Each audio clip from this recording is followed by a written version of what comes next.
എല്ലാവിധ വിഷയങ്ങളെയും സപ്രമാണം ഇവിടെ അവതരിപ്പിച്ചു കഴിഞ്ഞു.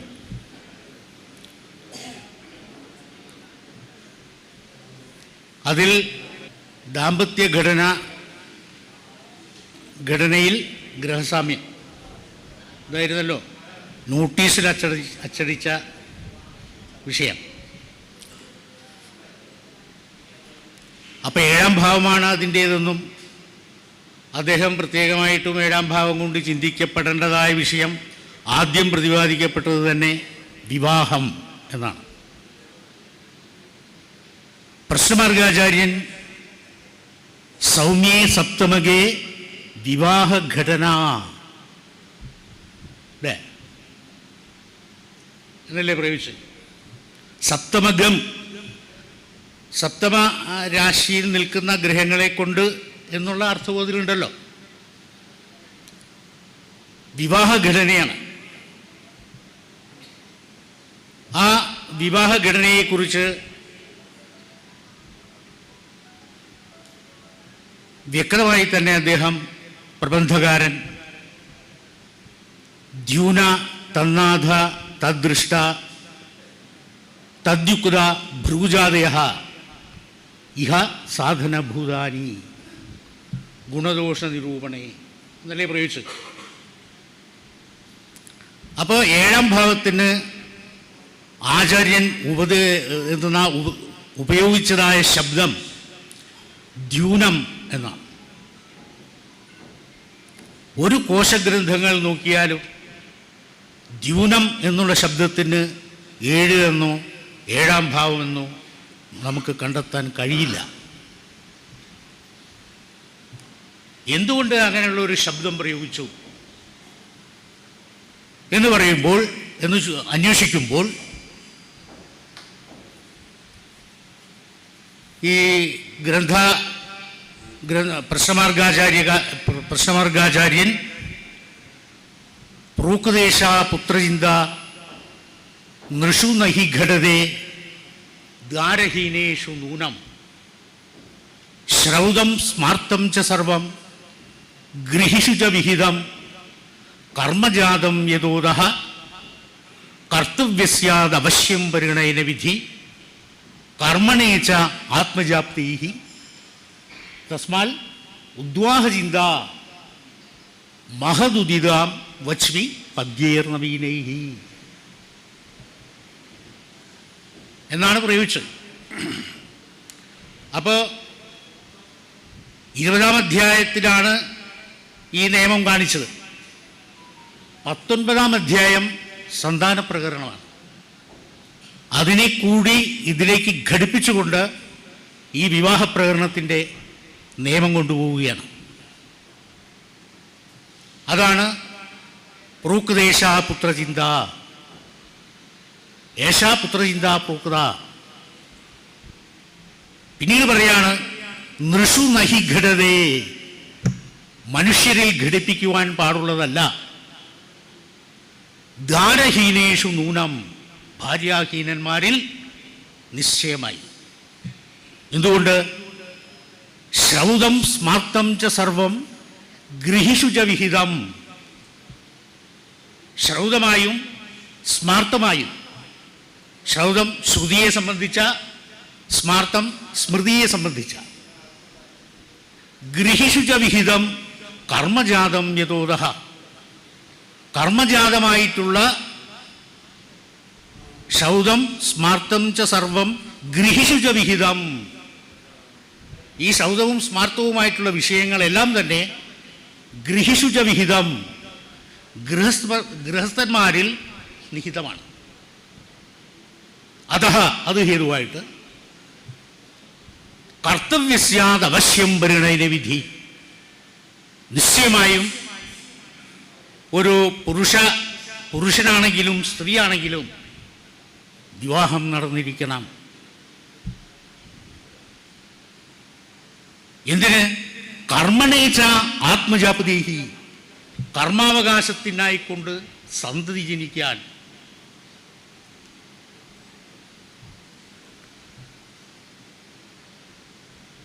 തസ്മാദുദ്വാഹചിന്ത,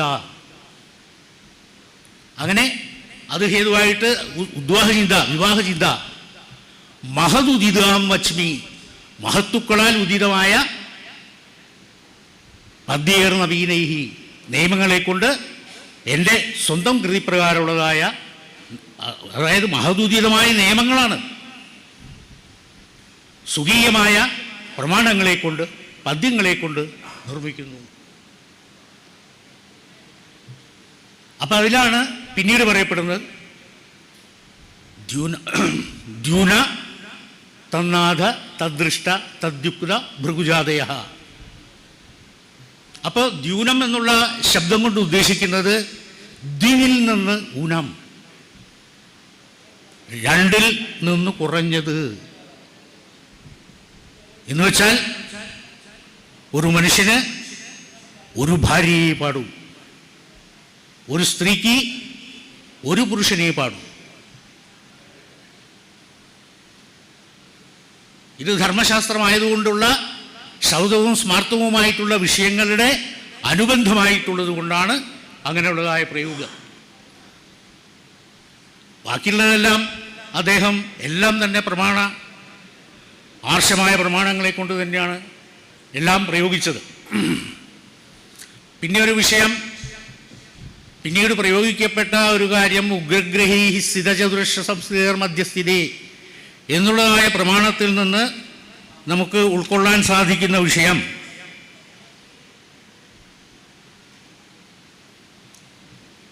ഈ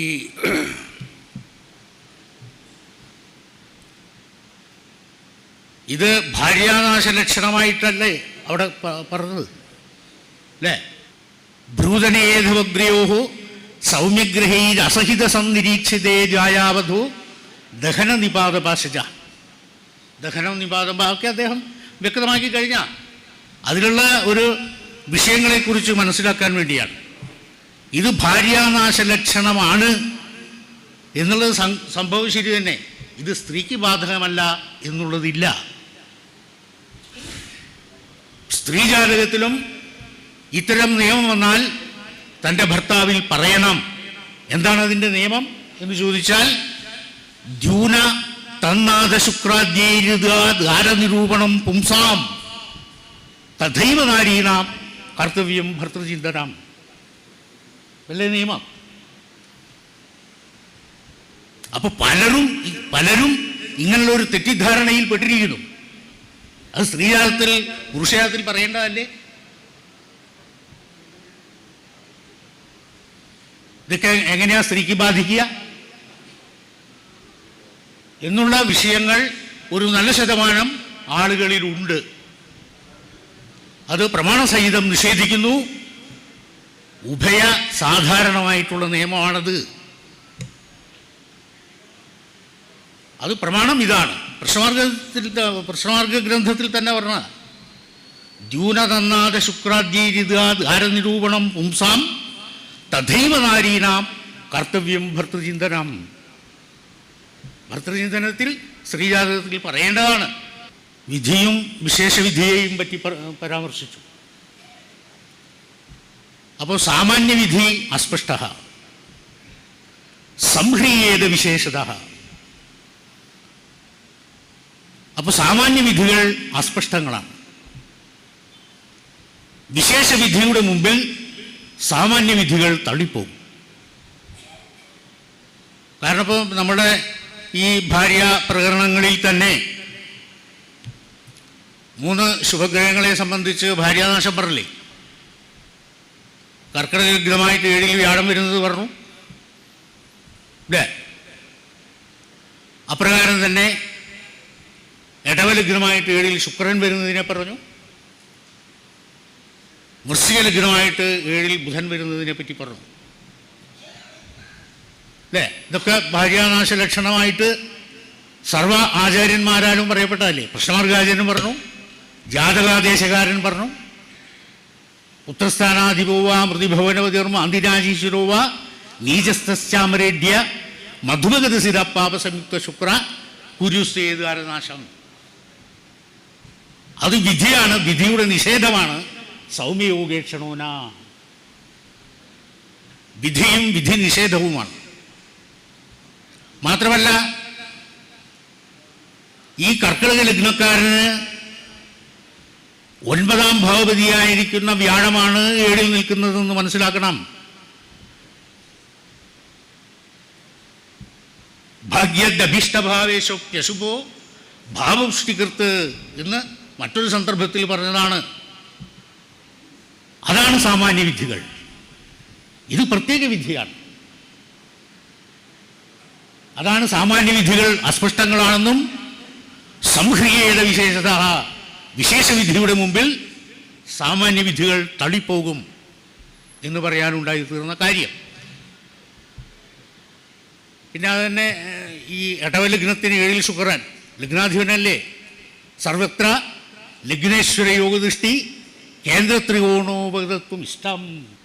അതാണ് ബ്രാഹ്മണേഭ്യോ ദധിധീയതാം കൗണ്ഡിനസ്യ തക്രം ദീയതാം. അപ്പോൾ ബ്രാഹ്മണന്മാർക്കെല്ലാം നിങ്ങൾ നെയ് വിളമ്പിക്കോളൂ, കൗണ്ടിനന് മൂറ് വിളമ്പിയാൽ മതി. അതാണ് വിശേഷവിധി. ഇത് ന്യായശാസ്ത്രത്തിൻ്റെ തത്വമാണ്. അപ്പോൾ അതാണ് സാമാന്യ വിധികളും അസ്പഷ്ടങ്ങളെന്നും വിശേഷവിധിയുടെ മുമ്പിൽ സാമാന്യ വിധികൾ തള്ളിപ്പോകുമെന്നും പറയാനുള്ള കാര്യം. പിന്നീട് മറ്റൊന്ന് അശുഭഗതിത യോഗ യാപ്യാഭവന്തി ശുഭേക്ഷിതാഹ. അല്ലേ, പല പ്രാവശ്യം ഉദ്ധരിക്കപ്പെട്ട ഒരു ഭാഗമാണ്. അതിൽ നമ്മൾ സാധ്യം അസാധ്യം ദുസ്സാധ്യം യാപ്യം, സാധ്യം അസാധ്യം യാപ്യം, ഈ സാഹചര്യത്തിൽ നിന്നാണ് യാപ്യം എന്നുള്ള പ്രയോഗമുണ്ടായത്. അത് പ്രൗഢമായ ശാസ്ത്രങ്ങളിലെല്ലാം കാണാം. വൈദ്യശാസ്ത്രത്തിൽ കാണാം. യാപ്യരോഗങ്ങൾ, സാധ്യരോഗങ്ങൾ, അസാധ്യരോഗങ്ങൾ. അപ്പോൾ അങ്ങനെ തന്നെ ജ്യോതിശാസ്ത്രത്തിലും അങ്ങനെ പറയുന്നു. ഇതിപ്പോൾ അങ്ങനെയുള്ളൊരു നിയമം സാരളല്ല, ശരിയായി പോകുമെന്ന് പറയേണ്ട. അസാധ്യം എന്ന് പറഞ്ഞാൽ നമ്മളിനി എത്ര വലിയ ചികിത്സകളും കാര്യങ്ങളൊക്കെ ചെയ്യുകയാണെങ്കിലും അത് ജീവിതകാലം മുഴുവൻ അത് ഉപയോഗിച്ചുകൊണ്ടേയിരിക്കണം. ഇപ്പോൾ പ്രഷറൊക്കെ പ്രമേഹമൊക്കെ വന്നാൽ അങ്ങനെ തന്നെയല്ലേ അല്ലേ. യാപ്യം കുറേ അങ്ങനെ മരുന്ന് കഴിച്ചാൽ അതിൽ മാറ്റം വരും എന്ന് പറയുന്ന പോലെയാണ് യാപ്യാഭവന്തി. മാത്രമല്ല ആ ശുഭദൃഷ്ടി നോക്ക്, അതായത് ശുഭനാര്, ശുഭൻ്റെ ബലാബലമെന്ത് എന്നുകൂടെ നമ്മൾ ഉൾക്കൊള്ളണം. ബലിനായതി നേക്ഷിതാ ഗുരുണ എന്നുള്ള പ്രയോഗമില്ലേ. ബലവാനായിരിക്കുന്ന വ്യാഴം നോക്കുന്നില്ല എങ്കിൽ അല്ലേ എൻ്റെ പ്രയോഗം. അപ്പോൾ ദ്രഷ്ടാവായിട്ടുള്ള ഗ്രഹം ബലവാനായിരിക്കണം, എങ്കിൽ മാത്രമേ അതിന് ശാന്തത കണ്ടെത്താൻ സാധിക്കുള്ളൂ. പിന്നെ ക്ലീബഗ്രഹത്തെ സംബന്ധിച്ചുള്ള ഒരു പ്രയോഗം ഉണ്ടായി. ബുധസൂര്യസുതവും നപുംസകാഖ്യവും. ബുധനും സൂര്യസുതനും നപുംസകഗ്രഹങ്ങളാണ് അല്ലേ. നമ്മൾ ഹൊറയിൽ ആദ്യമേ പഠിച്ചിട്ടുള്ള വിഷയങ്ങളല്ലേ ഇത്. ഈ രണ്ട് ഗ്രഹങ്ങളും വേണോ, ഒരു ഗ്രഹം മതിയോ എന്നൊക്കെയുള്ള പ്രയോഗം ഉണ്ടായല്ലോ. ശനി നപുംസകമാണ്, ബുധൻ സ്ത്രീ നപുംസകഗ്രഹമാണ്. അതാണ് അതിലെ വ്യത്യസ്തത. ആ രണ്ടും കൂടെ വന്നു കഴിഞ്ഞാൽ സ്ത്രീയിലും ആ തത്വമുണ്ട്, പുരുഷനിലും ആ തത്വമുണ്ട് എന്നർത്ഥം വരും. ക്ലീബോസ്തേ ബുധമന്തയോഹോ എന്ന് പ്രയോഗിച്ചില്ലേ. 7ാം ഭാവാധിപനഷ്ടമത്തിലും ആ പ്രമാണം തന്നെ ഉണ്ടല്ലോ. ക്രൂരഷ്ടമസ്തേ വൈധവ്യം സ്യാന്ന ജയിൽ സപ്തമാധിപ എന്നുള്ള തത്വം ഉള്ളതുകൊണ്ട് അഷ്ടമത്തിൽ നിൽക്കുന്ന ഗ്രഹം 7ാം ഭാവാധിപനാണെങ്കിൽ അവരിൽ വൈധവ്യമില്ല എന്ന് പറയണം. പിന്നെ 2ൽ നിൽക്കുന്ന ശുഭഗ്രഹമാണ് നോക്കുന്നതെങ്കിൽ സ്വയമേവ എന്നല്ലേ അതിൻ്റെ പ്രയോഗം. എന്ന് വെച്ചാൽ ഭർത്താവ് മരിക്കുന്നതിന് മുമ്പ് താൻ മരിക്കാനിട വരും. ഇപ്പോൾ നേരത്തെ അദ്ദേഹം സൂചിപ്പിച്ചു 4 വ്യാഴത്തിന് ദൃഷ്ടി ഉണ്ടാവുമല്ലോ. അതല്ല, അങ്ങനെ വന്നാൽ പരിഹാരം തന്നെ. 2 വന്നാൽ അവർക്ക് വൈധവ്യമില്ല എന്ന് പറയുന്നതിൻ്റെ തത്വം ഇപ്പോൾ ചെറിയ കാലത്തിലൊന്നും സംഭവിച്ചോളണമെന്നില്ല. വാർദ്ധക്യകാലത്തിലും വിഭാര്യന്മാരായിരിക്കുന്ന ആളുകളെ നമ്മൾ കാണുന്നില്ലേ?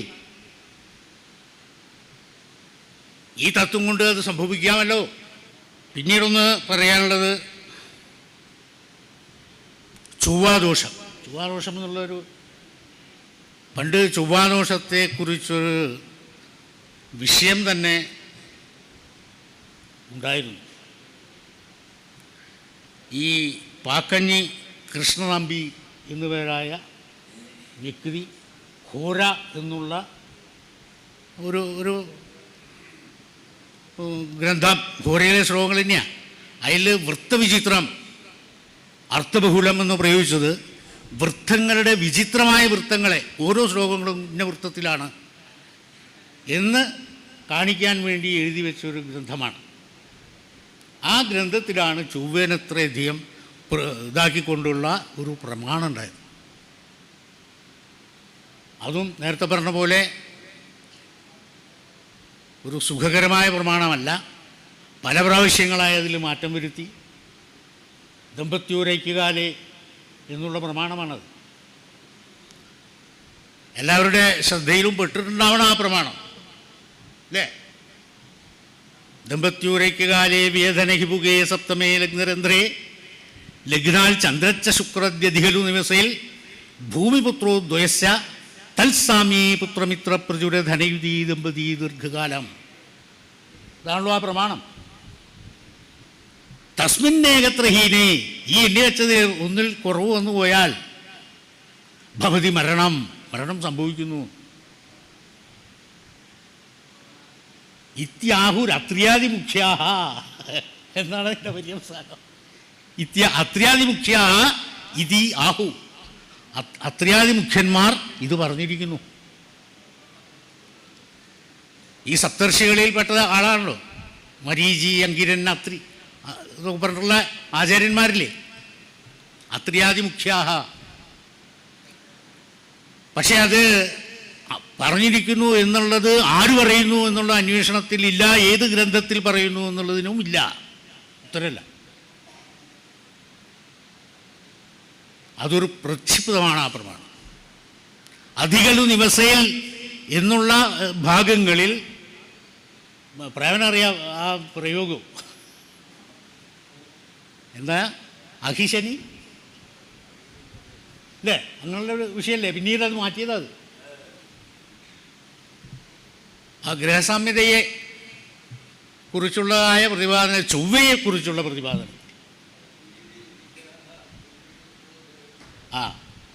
അപ്പോൾ ഇവർക്കൊക്കെ ഇത് കാരണം ഇത് 138 വർഷങ്ങൾക്ക് മുമ്പുള്ള പുസ്തകമാണ്,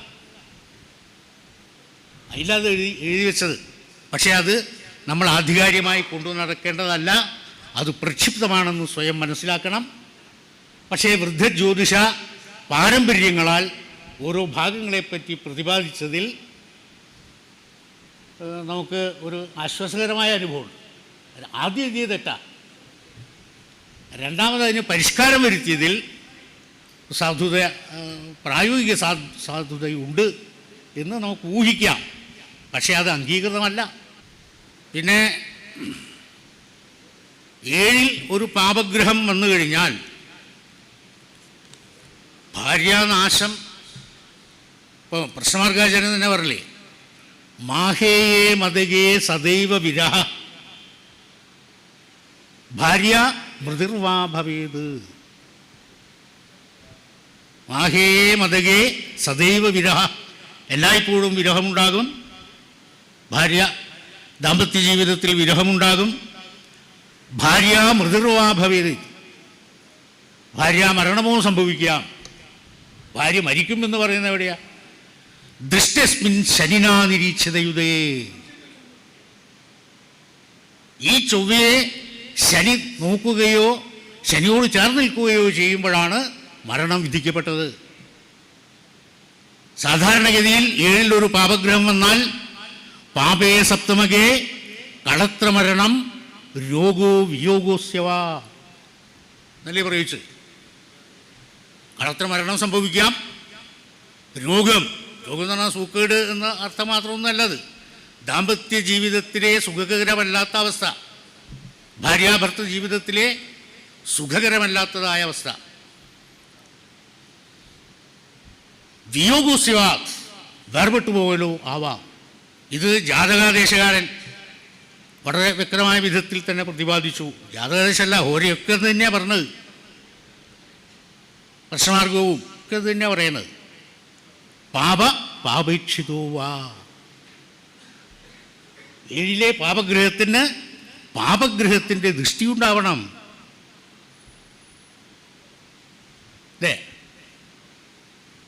അപ്പോൾ ജാതകാദേശം കുട്ടികൾ പഠിക്കുന്ന പുസ്തകം എന്ന് പറഞ്ഞാൽ നമ്മൾ ഒരിക്കലും ലഘൂകരിക്കാനോ തമസ്കരിക്കാനോ പാടില്ല.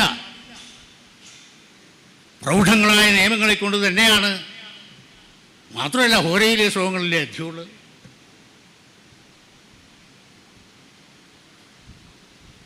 അപ്പോൾ അങ്ങനെയും പറയപ്പെട്ടിരിക്കും. ഈ പ്രശ്നമാർഗാചാര്യൻ ഈ സാധന സാമഗ്രികൾ, ഭാര്യാചിന്തയിലെ സാധന സാമഗ്രികൾ പ്രത്യേകമായി പറയപ്പെട്ടു. ഹോരാചാര്യനും പ്രയോഗിക്കപ്പെട്ട വിഷയം എന്താണ്? പുത്രകളത്രഭേ ശുഭപതി പ്രാപ്തേധവാലോകിതേ ചന്ദ്രദ്വായിരി സമ്പദസ്തീഹി. എന്തായിരുന്നു തുടക്ക ശ്ലോകം? ലഗ്നാൽ പുത്രകളത്രഭേ ശുഭപതി പ്രാപ്തേധവാലോകിതേ ചന്ദ്രദ്വായിരി സമ്പദസ്തീഹി. അപ്പോൾ ഹി എന്നുള്ളതായ വിഷയം കൊണ്ട് സമ്പദസ്തി ഹി പ്രസിദ്ധ്യർത്ഥത്തിലാണ്. അത് സന്താനചിന്തയെയും ഭാര്യാചിന്തയെയും ഒരുമിച്ച് ഘടിപ്പിക്കുന്നതാണ്. ഇത് കേവലം ഭാര്യാചിന്തയോ പുത്രചിന്തയോ അല്ല, സമസ്ത ഭാവചിന്തയുടെ നിയമമാണ്. ലഗ്നാൽ പുത്രകളത്രഭേ എന്ന് തന്നെയാണ് പ്രമാണം. അതിൽ അയം വിധിഹി ന കേവലം പുത്രകളത്ര വിഷയ.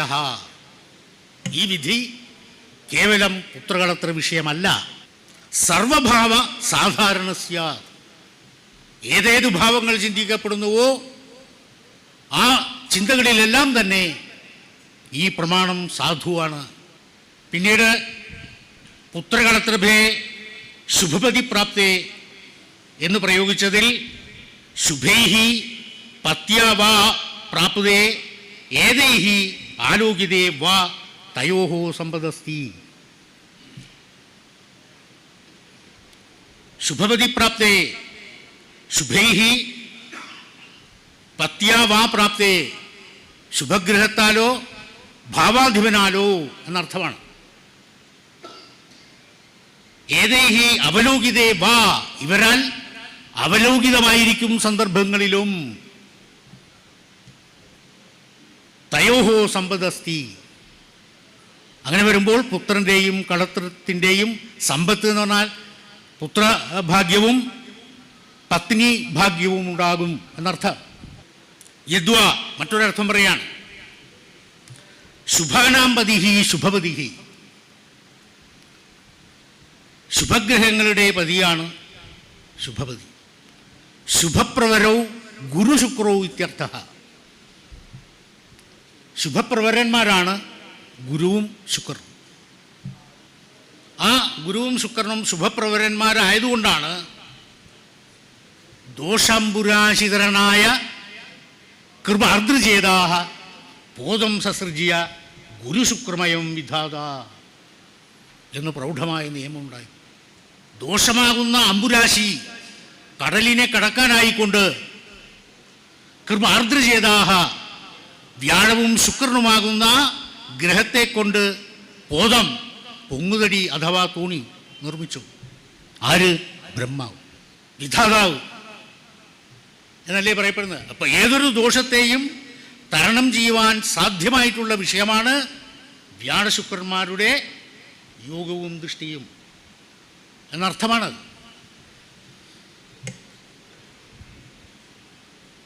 ഇതി യഥാക്രമം ഗുരുശുക്രാഭ്യാം പുത്രഗണത്രഭേ പ്രാപ്തേ അഥവാ ആരോഗ്യതേ വാ യതി തയോഹോ സമ്പദസ്തി. ഗുരുശുക്രാഭ്യാം, ഈ വ്യാഴത്തിൻ്റെയും ശുക്രൻ്റെയും യഥാക്രമം യോഗമോ ദൃഷ്ടിയോ പുത്രസ്ഥാനത്തിലോ ഭാര്യാസ്ഥാനത്തിലോ വന്നു കഴിഞ്ഞാൽ അതിൻ്റെ അനുഭൂതി ആ വ്യക്തികളിൽ ഉണ്ടാകും എന്നർത്ഥമാണ്. അഥവാ ശുഭപതിഹി, ശുഭം ഭവനം ഭാഗ്യസ്ഥാനം. ശുഭമായ ഭവനം എന്ന് പറയുന്നത് ഭാഗ്യസ്ഥാനത്തെ കൊണ്ടാണ്. തൽപതിന പ്രാപ്തേ അവലോകിതേ, തൽപതിന അതിൻ്റെ അധിപതിയാൽ പ്രാപ്തമോ ആലോകിതമോ ആയി സംഭവിക്കുന്നു എങ്കിൽ പുത്രഗണത്രഭേയതി തയോഹോ സമ്പദസ്തി, അതിൻ്റെ സമ്പത്ത് എന്ന് വെച്ചാൽ അനുഭൂതി ഉണ്ടായിത്തീരുന്നു എന്നർത്ഥം. പിന്നീട് അതിൻ്റെ വിധി നിഷേധത്തെ പറ്റി പറയാണ്. അന്യഥാസംഭവ, അന്യഥാ വിപരീതമാണെങ്കിൽ അസംഭവ, സംഭവിക്കില്ല എന്നർത്ഥം പറയാൻ വേണ്ടിയാണ്. എന്താ പറഞ്ഞത്? ഇതി വചനാത് അശുഭമഷ്ടമം,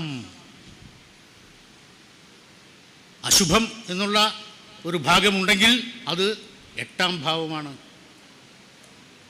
കാരണം എല്ലാത്തിൻ്റെയും നാശത്തെ ചിന്തിക്കുന്നതിൻ്റെ അഷ്ടമം അല്ലേ? ഒരു മനുഷ്യൻ്റെ ആയുസ്സിനെ ചിന്തിക്കുക അഷ്ടമം കൊണ്ടല്ലേ? അത് അയാളുടെ നാശമാണത്. ഇതി വചനാത് അശുഭമഷ്ടമം മരണസ്ഥാനത്വാത്, അതിൻ്റെ കാരണം തന്നെ പറഞ്ഞതാ, മരണസ്ഥാനത്വാത്. തൽപതി അഷ്ടമേശ തേന യുധ ദൃഷ്ട ഭവ നാശം വ്രജതി. അങ്ങനെ വന്നു ചേരുമ്പോൾ അതിൻ്റെ ആ ഭാവത്തിൻ്റെ നാശം സംഭവിക്കുന്നു. യദ്ഭാവസ്ഥാഷ്ടമപ തദ്ഭാവോ നശ്യതേ എന്ന സന്ദേഹ. അഷ്ടമാധിപൻ ഏതേത് ഭാവത്തിൽ നിൽക്കുന്നുവോ ആ ഭാവം ദോഷത്തിന് കാരണങ്ങളാകുന്നു, നാശത്തിന് കാരണമാകുന്നു.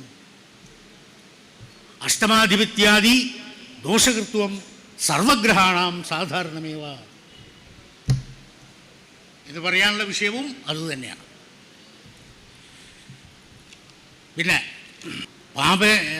പാപഗ്രഹം എന്താ 9ാം ഭാവത്തെ പറ്റിയൊരു പ്രയോഗം ഉണ്ടായില്ലേ? 7ൽ പാപയോഗം വരുമ്പോൾ അപ്പോൾ ആ പ്രയോഗത്തിൽ പാപസ്തേ നവമഗതഗ്രഹസ്യ തുല്യപ്രവർജ്യാം, നവമഗ്രഹത്തിന് തുല്യായിരിക്കുന്ന പ്രവർജ്യയെ വിധിക്കണം.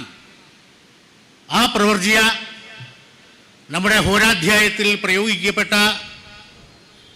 ഏകസ്തൈസ് ചതുരാധിപർ ബലയുതേർജാത പൃഥഗ്യൂര്യകൈഹി ശാക്യാജീവക ഭിക്ഷുവൃദ്ധചരക നിർഗ്രന്ഥി വന്യാസനാഹ മാഹേയജ്ഞ ഗുരുക്ഷഭാകരസിദ്ധ പ്രാഭാകരീരൈ ക്രമാൽ പ്രവർജ്യ ബലിഭിസ്സമാഹ പരജിതേ സത് സ്വാമിഭി പ്രച്യുതി എന്നുള്ള പ്രവർജ്യാധ്യായത്തിൻ്റെ കേവല നിയമങ്ങളെ പ്രതിപാദിക്കുന്നതല്ല. എന്തുകൊണ്ട് സ്ത്രീജാതകാധ്യായത്തിലാണ് ആ പ്രവർജ്യ?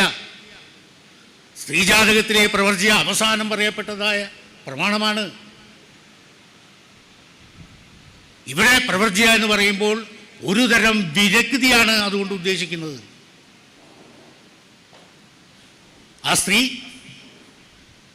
ഭർത്തൃമതിയാണെങ്കിലും അമ്മയാണെങ്കിലും യുവതി യൗവന്യമായ കാലഘട്ടങ്ങളിൽ യുവതി സമീതി എന്നൊക്കെയുള്ള പ്രയോഗങ്ങളാണ്. യുവതി ആയിരിക്കുമ്പോൾ വാർദ്ധക്യകാലത്തിൽ സംഭവിക്കുന്നതല്ലത്. യൗവന്യയുക്തയായിരിക്കുമ്പോൾ തന്നെ ഒരു തരം ദാമ്പത്യ ജീവിതത്തോടുള്ള വിരക്തി അവരിൽ ഉണ്ടാവുന്നു.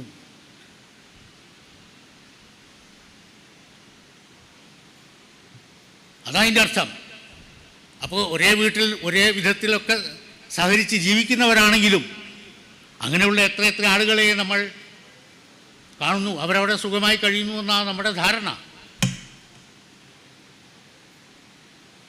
ഒരുതരം വിരക്തി വന്നു പോവുകയാണത്. ശാക്യരാണ്, ആജീവികരാണ്, ഭിക്ഷുവാണ്, വൃദ്ധനാണ്, ചരകനാണ്, ദുർഗ്രന്ഥിയാണ്. അതിൻ്റെ നിയമങ്ങൾ സാരാവലിയിൽ പറയപ്പെട്ടതായ വിഷയങ്ങൾക്കൊക്കെ അനുസരിച്ച് അങ്ങനെയായി പോകുന്നു പറയേണ്ട വിഷയമേ അല്ല അത്. അത് താൻ കാരണമായിരിക്കാം, തൻ്റെ ഭർത്താവ് കാരണമായിരിക്കാം. സൂര്യനും രാഹുവും കൂടി ഒരു രാശിയിൽ വന്നാൽ പ്രത്യേക ഫലം പറഞ്ഞില്ലേ? ബുധനും ശനിയും കൂടി വന്നു കഴിഞ്ഞാൽ മറ്റൊരു ഫലം പറഞ്ഞില്ലേ? നേരത്തെ ഇദ്ദേഹം സൂചിപ്പിക്കപ്പെട്ട, എനിക്ക് സദസ്സെന്ന് പറയാൻ മടിയാവുന്നു എന്ന് പറയപ്പെടുന്ന ചൊവ്വാശുക്രന്മാരുടെയും അപ്രകാരം തന്നെ ചന്ദ്രൻ്റെയും ബന്ധങ്ങളെ കൊണ്ട് സംഭവിച്ചുകൂടെ? അതതിൻ്റെ അർത്ഥം. അത് ഉഭയസാധാരണമായി സംഭവിച്ചെന്ന് വരാം. ഭാര്യയിൽ സംഭവിക്കാം, ഭർത്താവിൽ സംഭവിക്കാം. എന്നാൽ അതിനപ്പുറം കിടക്കുന്ന നിയമമാണ് ആ സ്ത്രീജാതകാധ്യായം ഉപസംഹരിക്കുന്ന സന്ദർഭത്തിൽ പറയപ്പെട്ട നിയമം. ഒരു സന്യാസ, അതാണ് യഥാർത്ഥ സന്യാസധർമ്മം. സൗരേ മധ്യബലേ ബലേന രഹിതൈഹി ശീതാംശു ശുക്രേന്ദുജൈഹി ശേഷൈർവീര്യസമന്വിതൈഹി പുരുഷിണീയദ്യോജരാശുദ്ഗമേ. ആദ്യത്തെ ഉദ്ഗമേന ഉദ്ഗമ പുരുഷിണീയദ്യോജരാശുദ്ഗമേ രാശുദ്ഗമഃ. എന്താ? പുരുഷിണീയദ്യോജരാശുദ്ഗമഃ. രാശുദ്ഗമം എന്ന് പറഞ്ഞാൽ ഓജരാശി, പുരുഷരാശിയിൽ സ്ത്രീ ജനിക്കുകയും സൗരേ മധ്യബലേ, സൗരൻ ശനി മധ്യബലവാനായിട്ടും ബലേനരഹിതൈഹി, ബലമില്ലാതിരിക്കുക ആർക്ക്? ശീതാംശു ശുക്രേന്ദുജൈഹി, ശീതാംശുവിനും ശുക്രനും ബുധനും ബലമില്ലാതെ വരിക. സ്ത്രീ സാധനങ്ങളല്ലേ അതെല്ലാം. ശീതാംശു ചന്ദ്രൻ, ശുക്രൻ, ഇന്ദുജൻ, നേരത്തെ പറഞ്ഞല്ലേ സ്ത്രീ നപുംസകം. സൗരൻ ശനിക്ക് മധ്യബലം ഉണ്ടാവണം, ബലേനരഹിതന്മാരായിരിക്കണം ആര്? ചന്ദ്രനും ശുക്രനും ബുധനും. ശേഷൈഹി വീര്യസമന്വിതൈഹി, ഈ പറയപ്പെട്ടതായ ഗ്രഹങ്ങൾ ബലവാന്മാരുമായിരിക്കുമ്പോൾ ആ സ്ത്രീയെക്കുറിച്ച് ആചാര്യൻ പ്രയോഗിച്ച ശബ്ദം പുരുഷിണി. സ്ത്രീന്ന് പറയാൻ വേണ്ടി വരാഹമിഹിരാചാര്യർ പ്രയോഗിച്ച ശബ്ദമാണ് പുരുഷിണി. പുരുഷൻ്റെതായ എല്ലാ പ്രഭാവങ്ങളും അവളിലുണ്ടായിരിക്കുമെന്നർത്ഥം. ഇന്ന് ജീവിച്ചിരിക്കുന്ന ആളുകളിലൊക്കെ എന്ന് പറയുമ്പോൾ നമ്മളെ മമതാ ബാനർജിയൊക്കെ ആ കൂട്ടത്തിൽപ്പെട്ടതാ അല്ലേ? പുരുഷിണിയാണ്. എവിടെയും കയറി ചെല്ലാനും തൻ്റേതായ സ്വതസിദ്ധമായ അഭിപ്രായം പറയുവാനും നടപ്പിലാക്കില്ല എന്ന് പറയാനും ഒക്കെ ഉള്ളതായ ആർജവല്ലേ? അതാണ്. പിന്നീട് ഉത്തരാർദ്ധം പറയാണ്, ജീവാരാസ്പുജിത് ഐന്ദവേഷു ബലിഷു. ജീവൻ ആരൻ ഇന്ദുജൻ. ജീവാര ആസ്പുജിത്ത് ഐന്ദവൻ, ഇന്ദുവിങ്കൽ നിന്നും ജനിച്ചവൻ ബുധൻ. ഇത് നമ്മളെ സംബന്ധിച്ചിടത്തോളം ലോകത്തിൻ്റെ ശ്രദ്ധ ഏറ്റവും കൂടുതൽ ലഭിക്കാൻ പര്യാപ്തമായൊരു ശാസ്ത്രമാണ് ജ്യോതിശാസ്ത്രം. ഞാൻ പറയുന്നത് ഭാരതത്തിൻ്റെ അല്ല, ലോകത്തിൻ്റെ ആകമാനം ശ്രദ്ധ ഏറ്റവും കൂടുതൽ ശ്രദ്ധേയമായ രൂപത്തിൽ ഉയർന്നു വരേണ്ട ഒരു ശാസ്ത്രമാണ് ജ്യോതിഷം. അത് ഇപ്പം ഭാരതത്തിൽ നിന്നല്ല, കേരളത്തിൽ ഒരു സ്ഥലത്തേക്ക് മാത്രം ഒതുങ്ങാനുള്ള പ്രധാന കാരണങ്ങളിൽ ഒന്ന് നമ്മൾ സൃഷ്ടിക്കുന്ന വിവാദങ്ങളാണ്. പരസ്പരം അങ്ങോട്ടേക്കും ഇങ്ങോട്ടേക്കും. ഇപ്പം പ്രബന്ധകാരൻ പറഞ്ഞു അവിടുത്തെ ജ്യോത്സ്യര് പറ്റുമെന്ന് പറഞ്ഞു, ഞാൻ പറ്റില്ല എന്ന് പറഞ്ഞു. ഈ തരത്തിലുണ്ടാവുന്ന അഭിപ്രായ വ്യത്യാസങ്ങൾ ഈ ശാസ്ത്രവുമായിട്ട് ബന്ധപ്പെട്ടുണ്ടാവുന്നതാണ് ഏറ്റവും ദോഷത്തിൻ്റെ ഒരു പ്രധാനമായൊരു കാര്യം. ആ ഒരു തലത്തിൽ നിന്ന് നമ്മൾ എത്രയോ കാലം മുമ്പേ തന്നെ ഈ ശാസ്ത്രത്തെ മറ്റു തരത്തിലുള്ള അനവധി വിഷയങ്ങൾ നമ്മൾക്ക് ചർച്ച ചെയ്യാനും ചിന്തിക്കാനും കണ്ടുപിടിക്കാനുമുള്ള ഈ കാലഘട്ടത്തിൽ ഈ ചൊവ്വാദോഷം, ജാതകത്തിലെ പരസ്പരം ഉണ്ടാവുന്ന ദോഷങ്ങൾ അത്ര ആ പുരുഷജാതകത്തിൻ്റെ അത്ര ദോഷം ഈ സ്ത്രീജാതകത്തിൽ ഇല്ല മുതലായിട്ടുണ്ടാവുന്ന ഈ സങ്കുചിതമായിട്ടുണ്ടാവുന്ന വാദപ്രതിവാദങ്ങളെ കൊണ്ട് ഈ ശാസ്ത്രത്തിന് ഒരു കാരണവശാലും ഗുണം ഉണ്ടാവില്ല എന്ന് മാത്രമല്ല, പരിഹസിക്കാനും നമ്മൾ പിറകോട്ടേക്ക് ഈ ശാസ്ത്രം വീണ്ടും വീണ്ടും പിറകോട്ടേക്ക് നമ്മളിപ്പം എല്ലാവരും പറയാറുണ്ട് നമ്മുടെ ശാസ്ത്രം കേരളത്തിൽ അഥവാ ഭാരതത്തിൽ ഏറ്റവും പ്രശസ്തമാവുക. യഥാർത്ഥത്തിലല്ല. ഇപ്പം നമ്മളൊക്കെ ഇവിടെ ഇരിക്കുന്നത് കേവലം പ്രശ്നം എന്ന് പറയുന്ന, പ്രധാനമായിട്ടും ദേവപ്രശ്നം എന്ന് പറയുന്ന ഒരു വിഷയം ഉണ്ടായിരുന്നില്ലെങ്കിൽ ജ്യോതിഷത്തിൻ്റെ അവസ്ഥ ഇതായിരുന്നില്ല. അത് നമ്മുടെയൊക്കെ പരമമായൊരു ഭാഗ്യം കൊണ്ടാണ് എന്ന് മാത്രം വിചാരിക്കേണ്ടതുണ്ട്. കാരണം ഈ ഗ്രഹസാമ്യ വിഷയത്തിലേക്ക് നമ്മൾക്ക് വരുമ്പോൾ ഇപ്പം ധാരാളം അതിൻ്റെ ഇനിയൊരു പ്രമാണം എനിക്ക് ചിന്തിക്കാനില്ല. കാരണം എല്ലാ പ്രമാണങ്ങളും ഇവിടെ ചർച്ച ചെയ്ത് കഴിഞ്ഞു. ഇപ്പം സ്ത്രീജാതകത്തിലായാലും പുരുഷജാതകത്തിലായാലും ഗ്രഹസാമ്യം എന്ന് പറയുന്ന വിഷയത്തെ സംബന്ധിച്ച് സ്ത്രീജാതകത്തിലെ ദോഷങ്ങൾക്ക് തുല്യമായ ദോഷം പുരുഷജാതകത്തിൽ ഉണ്ടാവണം എന്നാണ് നമ്മുടെ പൂർവികന്മാർ അഥവാ നമ്മുടെ പൂർവികന്മാരായിട്ടുള്ള ഗുരുജനങ്ങൾ നമുക്ക് പറഞ്ഞു തന്നത്. ഏറ്റവും ശരിയാണത്. പക്ഷേ ആ ദോഷം എന്ത് എന്ന് ചോദിക്കുമ്പം അവിടെയാണ് നമ്മൾ പഴച്ചത്. ഏഴിൽ നിൽക്കുന്ന ചൊവ്വയ്ക്ക് ഏഴിൽ നിൽക്കുന്ന ചൊവ്വ തന്നെ വേണം എന്നുള്ള ഒരു കടുംപിടുത്തത്തിലേക്ക് പിന്നീട് നമ്മൾ വന്നതാണ്. യഥാർത്ഥത്തിൽ അവര് ഗ്രഹസാമ്യം എന്ന് പറയുന്നതിൽ സ്ത്രീജാതകത്തിലുള്ള ഗുണമാവട്ടെ, ഗുണവും ദോഷവും എന്നുള്ളത് ആ സ്വഭാവത്തിൻ്റെയും ജാതക ഗ്രഹസ്ഥിതിയുടെയും പാരസ്പരികമായിട്ടുള്ള അവലോകനത്തിൽ നിന്ന് മാത്രം സൃഷ്ടിക്കേണ്ടതാണ്. അല്ലാതെ ഏഴിൽ നിൽക്കുന്ന ചൊവ്വ, ഇപ്പം ഏറ്റവും ഉദാഹരണത്തിന് നമുക്കെല്ലാം എളുപ്പത്തിൽ മനസ്സിലാവുന്ന ഒരു വഴി, ഇപ്പോൾ ഏഴിൽ നിൽക്കുന്ന ചൊവ്വ ഏതെല്ലാം രാശികൾക്ക് ഏഴിൽ നിൽക്കുന്ന ചൊവ്വ ദോഷം ചെയ്യും എന്ന് ശ്രദ്ധിച്ചിട്ടുണ്ടോ?